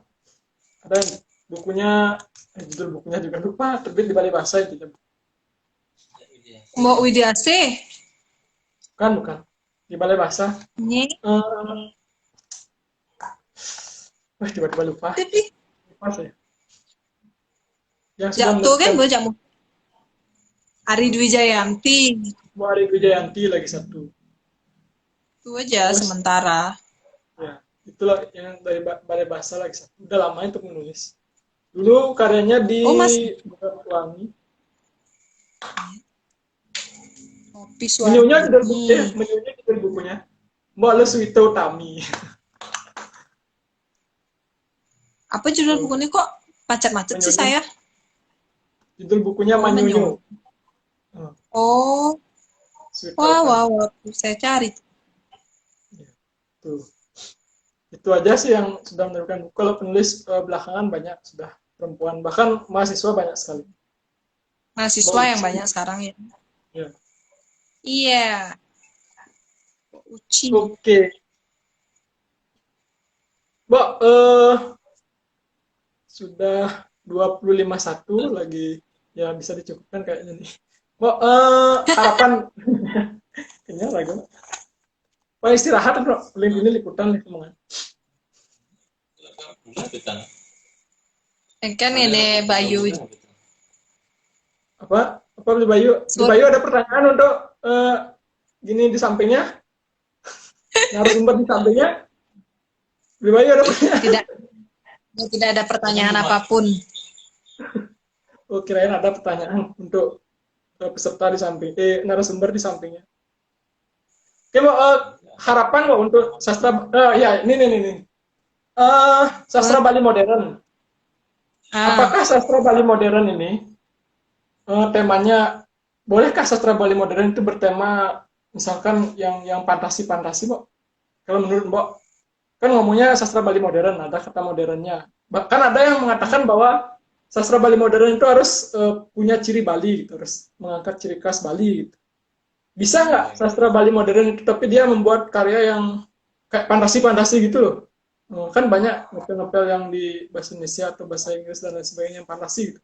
Menurut Mbak masih tetap nggak sastra Bali modern namanya kalau seperti itu harapannya? Tetap sih. Kalau menurut gue sih untuk tema, kebebasan tema sih boleh-boleh aja mau temanya apa ya. Maksudnya mau fantasi, kalau nggak fantasi nggak bisa dikatakan sastra Bali modern gitu kan. Misalnya tuh menurut gue sih aku nggak setuju ya tuh ya. Maksudnya kalau menurut saya tema tuh ya nggak berpengaruh dia bisa disebut genre apa. Ya, yang penting dia berbahasa Bali, kemudian malah bagus lagi kalau misalnya bikin tema-tema yang di luar, yang baru, yang segar gitu. Tentang di dunia sastra Bali modern, saya pikir itu lebih bagus lagi, bisa mengeksplor yang baru gitu misalnya tentang dunia itu. Tapi kembali lagi, apakah mampu nggak sih sebenarnya kita dengan ide-ide yang di luar itu, apakah pembacanya nanti mampu nggak itu, pembacanya bisa nggak menerima dalam artian bukan hanya sekedar itu menjadi sebuah genre sastra Bali modern, enggak, tetapi dari keutuhan ceritanya sih sebenarnya gitu. Misalnya nih membuat membuat novel seperti yang Mbok bilang tadi, membuat novel yang mirip dengan Harry Potter kan gitu ya. Misalnya fantasinya sefantasi Harry Potter gitu, menciptakan sebuah dunia baru dalam dalam sastra Bali modern nih. Misalnya Tonye gitu kan ya. Anggap ya, nggak tahu ya, dunia yang lain gitu, misalnya Tonye yang kita angkat. Nah itu kan sebenarnya juga mengangkat hal-hal yang berbau Bali sebenarnya. Kalau misalnya kita ngangkatnya aliens gitu misalnya, terus tapi aliens itu ternyata ada di dunia, di Bali, di dunia belahan Bali, di Tebe Moe misalnya. Di Tebe Moe nih, aliens itu ternyata hidup dan dia membuat sebuah sekolah dan dunia, negara kayak gitu, dan dia mengadopsi, melihat kita dari sudut pandang yang berbeda, manusia Bali, itu kan sah-sah aja sih kalau memang aliensnya berbahasa Bali kan. Jadi kita berbicara dengan dunia itu yang sah-sah aja sih menurut Mbak. Malah bagus loh kalau ada yang berhasil mengeksplorasi hal seperti itu, hal baru gitu ya maksudnya. Fantasinya fantasi. Itu kan masih di Bali, Mbak, di Tebo Moe. Misalkan kita menulis tentang alien. Kalau bukan di Bali nih, misalkan alien tuh di Jerman misalnya ngoyong, tapi ditulis dengan bahasa Bali, masih tetap sastra Bali modern nggak? masih tetap, masih tetap sih menurut Mbak ya, maksudnya. Masih tetap sih, ya nggak sih? Masih tetap kan sastra Bali modern. Masih tetap. Sempet lo sempet ngomong apa namanya? Dulu sempet ngomong gini, bisa nggak sih bikin cerpen? Settingnya itu di Belanda, settingnya di luar negeri gitu, nggak usah di Bali gitu. Tapi memang kan itu memerlukan pengalaman kita juga ya, perlu apa namanya? Perlu belajar juga, mencari menregesing ke Belanda. Yang kan caranya menceritakan itu tuh di Belanda kan gitu. Kecuali memang itu tuh kita tidak menyebutkan secara pasti di negara mana, tetapi kita men-settingnya di luar negeri atau di luar lain gitu kan. Itu beda lagi. Itu sah-sah aja sih menurut Mbok, ide-ide seperti itu. Jadi harapannya sih sebenarnya kan muncul ide-ide yang seperti itu ya, ide-ide yang aliens yang hidup di luar negeri, aliens yang di mana gitu kan, makhluk apa di negara lain. Sempat bikin yang kayak gitu tapi nggak begitu. Belum berhasil sih untuk membuat yang sefantasi itu gitu, belum berhasil mengeksekusi ide yang sefantasi itu gitu, belum berhasil. Sulit sih, karena Ada terkait pengalaman gitu. Siapa tahu nanti ada anak misalkan fisikawan atau anak biologi gitu bikin cerpen tentang kayak relativitas misalkan. Betul ya, yang memang tidak ada dari anak apa misalnya fisika kayak gitu kan, yang bikin cerpen-cerpen dengan ini baru gitu. Jadi sah-sah aja sih, tetap sastra Bali modern. Ini Mbak Puspita Agustini, Mbak, aku mau takon dadas Mbak, gelisin Mbak, sedurung. Ini kita jangan teke nih. Bisa nanti Mbak, sebelum diakhiri Mbak, silakan diketik pertanyaannya Mbak. Ya silakan diketik. Kalau hitungan 3 belum muncul pertanyaannya, kita tutup sampai di sini, kita tinggalkan Puspita. Aduh, tentang puisi Bali Anyar, harus ngalih tuh ini, Gus nih harusnya Dharma Putra tuh tentang, kayaknya Ari Dwi Jayanti tentang puisi kan pasti banyak tuh yang berminat juga tentang puisi Bali Anyar. Tunggu biar. Ya. Kangen ajak Mbok Citra nih. Padahal ini pertanyaannya. Aduh, ini juga Puspita nulis-nulis kan di Suara Saking Bali. Itu memang perlu perlu keberanian sih. Dia bilang jelek ya udah, emang itu berproses sebenarnya. Yang penting berani. Nih pertanyaan lagi. Jika menerjemahkan satwa dari luar negeri ke satwa Bali, apakah masuk sastra Bali modern? Ayo jawab. Itu sebenarnya sastra terjemahan kan, Bli. Jadi sastra terjemahan itu. Sastra terjemahan. Kalau misalnya yang kita omongin dari tadi itu kan memang pure murni ide dari karya pengarang Bali, kemudian dia mengeksplor karya dalam bentuk berbahasa Bali, entah itu settingnya dimanapun. Kalau menurut saya pribadi masuk ke sastra Bali modern gitu. Tapi ada yang boleh biasanya fanatik bahwa sastra Bali itu harus berasa Bali gitu. Oh, rasanya ya yang ditekankan ya. Kalau aku sih enggak ya. Kalau gitu kan ada beberapa cerpen-cerpen yang ya itu membatasi ruang gerak kita juga sih sebagai pengarang. Nggak tahu ya, itu kan pendapat masing-masing ya. Kalau saya pribadi sih, dengan misalnya mencantumkan harus rasanya rasa Bali gitu misalnya. Wah, itu. Iya, iya Bayu nanya, rasa Bali tuh engken kan itu? Hah? Mungkin bahasa genep nih, isi bahasa genep, Oh, ciri khas Bali. Bali gitu kan, tipsnya Bali. Ya sih, kalau saya sih nggak kesana sih ininya. Itu. Ah, ini nih, datang Ini pertanyaannya pertanyaannya, Puspita. bolehkah kalau buat puisi Bali Anyar tuh diselipkan gendingan misalkan pupu atau loko itu? Oh ini, nah jawab. Jek, jek berat aja nasane kene maksudnya diselipkan gendingan misalnya pupu atau sloke tuh mengutip ya atau gimana sih mengutip sloke mengutip pupuh gitu berarti kan itu maksudnya ya boleh-boleh aja sih sebenarnya dalam puisi Bali Anyar kan tidak ini terikat konvensi apapun ya entah dari baris atau apa kalau memang itu kutipan yang utuh ya memang diberikan headline bahwa itu dari geguritan apa kayak gitu kan jadi bisa diisi juga sebenarnya Oke, kalau itu tidak pertanyaan lanjutan, kalau misalnya boleh, bagaimana cara penulisannya pang anak lan ane macen iku nawang yang itu sebuah gendingan. Nah, ada kayaknya di puisi apa aja judulnya yang bahasa Bali yang isi puisinya Yuda Panik itu bukan Bali itu kan isi di bawahnya tuh kayaknya pupuh itu nggak isi ya nah, nggak maksudnya biar isi iya sih cara satu-satunya kan memang dari segi penulisannya harus diisi italik ya maksudnya biar tahu bahwa itu kutipan dari yang lain bukan iya tinggal isi sumbernya aja sebenarnya. sebenarnya langsung disebut di dalam jadi bagian puisinya juga bagus kok. Ya. Misalnya, iya, Dalam kurung, keambil, enggak sih keambil apa ya? dalam kurung aja. Misalkan Slokan Taro sekian gitu, misalkan. Enggak maksudnya gini tuh, misalnya tuh dia tuh ngambil dari slokan Tare kan gitu. Misalnya langsung di kalimat puisinya tuh diisi ini di ngehang slokan Tare nih ini gitu atau nih di ngehang pupuh kan gitu juga boleh kan masuk dia di dalam karyanya gitu jadi enggak kita bahkan misalkan enggak. Satu baris tuh diambil dimasukkan dalam puisi ntar tinggal isi misalkan kode apa bintang di bawahnya isi keterangan diambil dari slokan Taro bagian sekian itu itu bisa sih tapi kalau misalnya mau disebutkan secara eksplisit juga nggak masalah sih sebenarnya itu kan bebas aja sebenarnya. Misalnya ditulis dulu kutipannya di bawahnya ini pejalan uling apa, geguritan apa kan gitu misalnya atau ya diisi di situ keterangannya di dalam karyanya juga boleh. Itu bebas aja menurut saya. Saya menunggu karya sastra Bali modern yang di dalamnya ada selipan lirik lagu koplo.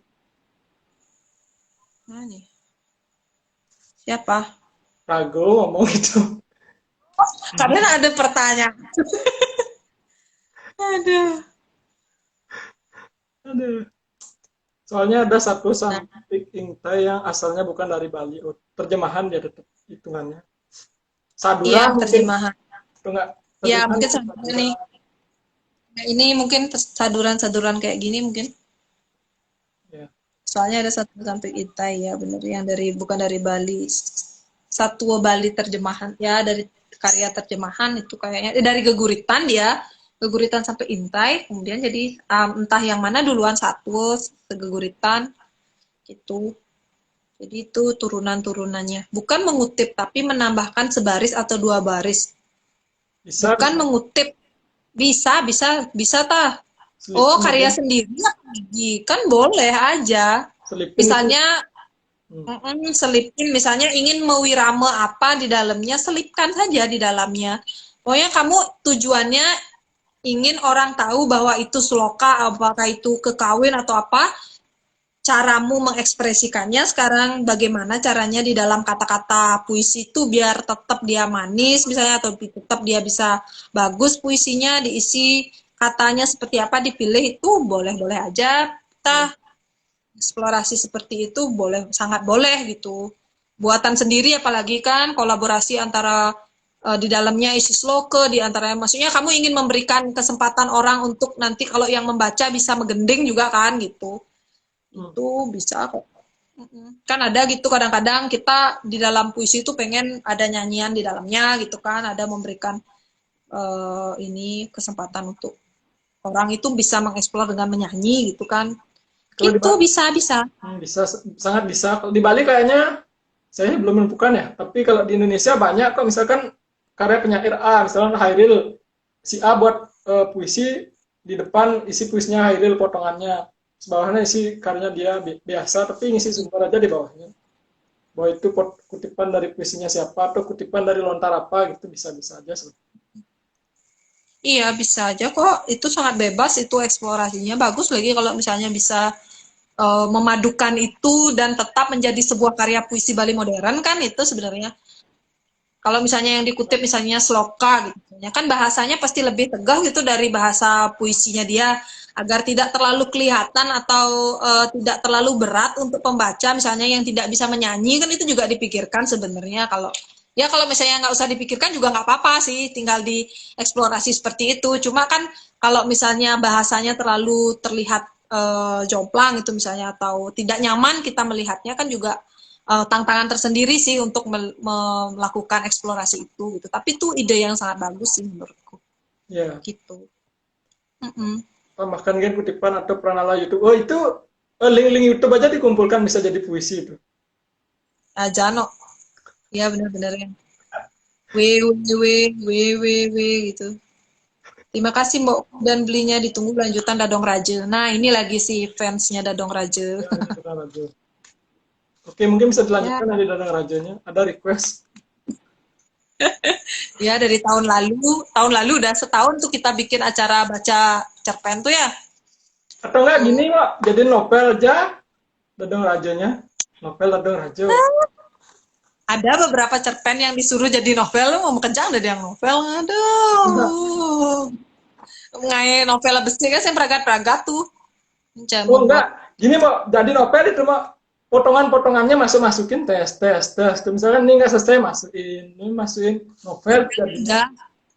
Mbak Oker ini sempat ngasih tips itu ya untuk pemula. Maksudnya gimana sih caranya bikin novel, cerpennya, kemudian dimasukkan ide-ide konflik baru, dipecah jadi bab, kayak gitu-gitu udah dikasih tahu sih. Sing masih tadi ban. Kuang berarti bertapa ya, masih proses sih. Maksudnya kalau memang mau terjun ke novel masih proses. Ntar dulu, susah. Bu udah diang film, benan. Aduh. Ya, jadi film. Tunggu nanti ada yang mengangkat sastra Bali modern jadi film. Ya bener loh, jadi film, jadi apa ya pertunjukan ya seni pertunjukan kayak seperti itu. Harus banyak kolaborasi. Saya menunggu ada cerpen ya atau novel sastra Bali modern yang dipakai dinyanyikan seperti Paluakil misalkan atau apa di Puro. Bener ya. Dibuatkan ininya pola-polanya yang baru tapi masuk ke cerpen dengan bahasanya nggak diubah gitu ya. Ya siapa tahu ada, kita nggak pernah tahu. Oke Mbak, ini kayaknya udah jam 9 ini. Wih lebih Mbak. Ya. Oke, penutup Mbak, penutup. Ada yang ingin disampaikan, penutup. Bisa promosi, bisa apapun bisa. Misalkan Mbak kalau usaha baru bisa dipromosikan di sini maksudnya.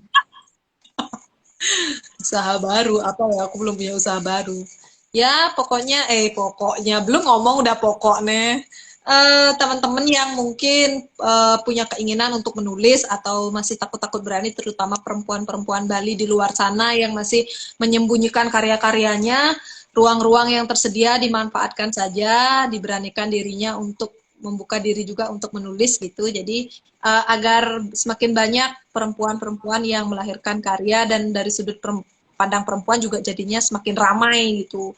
Jadi kita perlu itu sebenarnya ekosistem perempuan juga selain ada laki-laki juga penting kan. Tapi ada perempuannya juga penting agar tidak di grup sastra Bali modern cuma ada saya dan Ari Dwi Jayanti saja. Tolong teman-teman. Jadi siapa tahu ada yang masih malu-malu kan di Suara Saking Bali juga tidak mempatok sesuatu yang sangat tinggi untuk karya sastra yang dimuat kan gitu. Jadi itu sebagai sebuah tempat untuk belajar gitu. Biar teman-teman juga tidak merasa, wih kalau udah jadi pengarang pasti orang yang pintar nulis gitu kan. Jadi sebenarnya menulis itu juga berproses. Jadi perlu proses sampai kapanpun, tidak ada habisnya. Kalau kita bicara tentang tulis menulis itu karena ada style-style yang selalu berubah, up to date dan sebagainya, kita proses belajar menjadi yang lebih baik. Jadi teman-teman entah itu ingin menulis cerpen, puisi, apapun itu, lebih baik memulai memberanikan diri untuk membuka file-filenya dan diunggah dan dibaca, karena semakin banyak yang baca semakin bagus gitu. Itu aja sih harapan Mbok sebenarnya, nggak muluk-muluk, yang penting ada Lionel geng. Oke, intinya ditunggu framing Suntari PR-nya menjadi seorang perempuan. Baiklah, saya akan kumpulkan semua bukti bahwa pernyataan saya benar. Aduh. Oke, sudah hampir 2 jam ya, 2 jam lebih beberapa menit lah.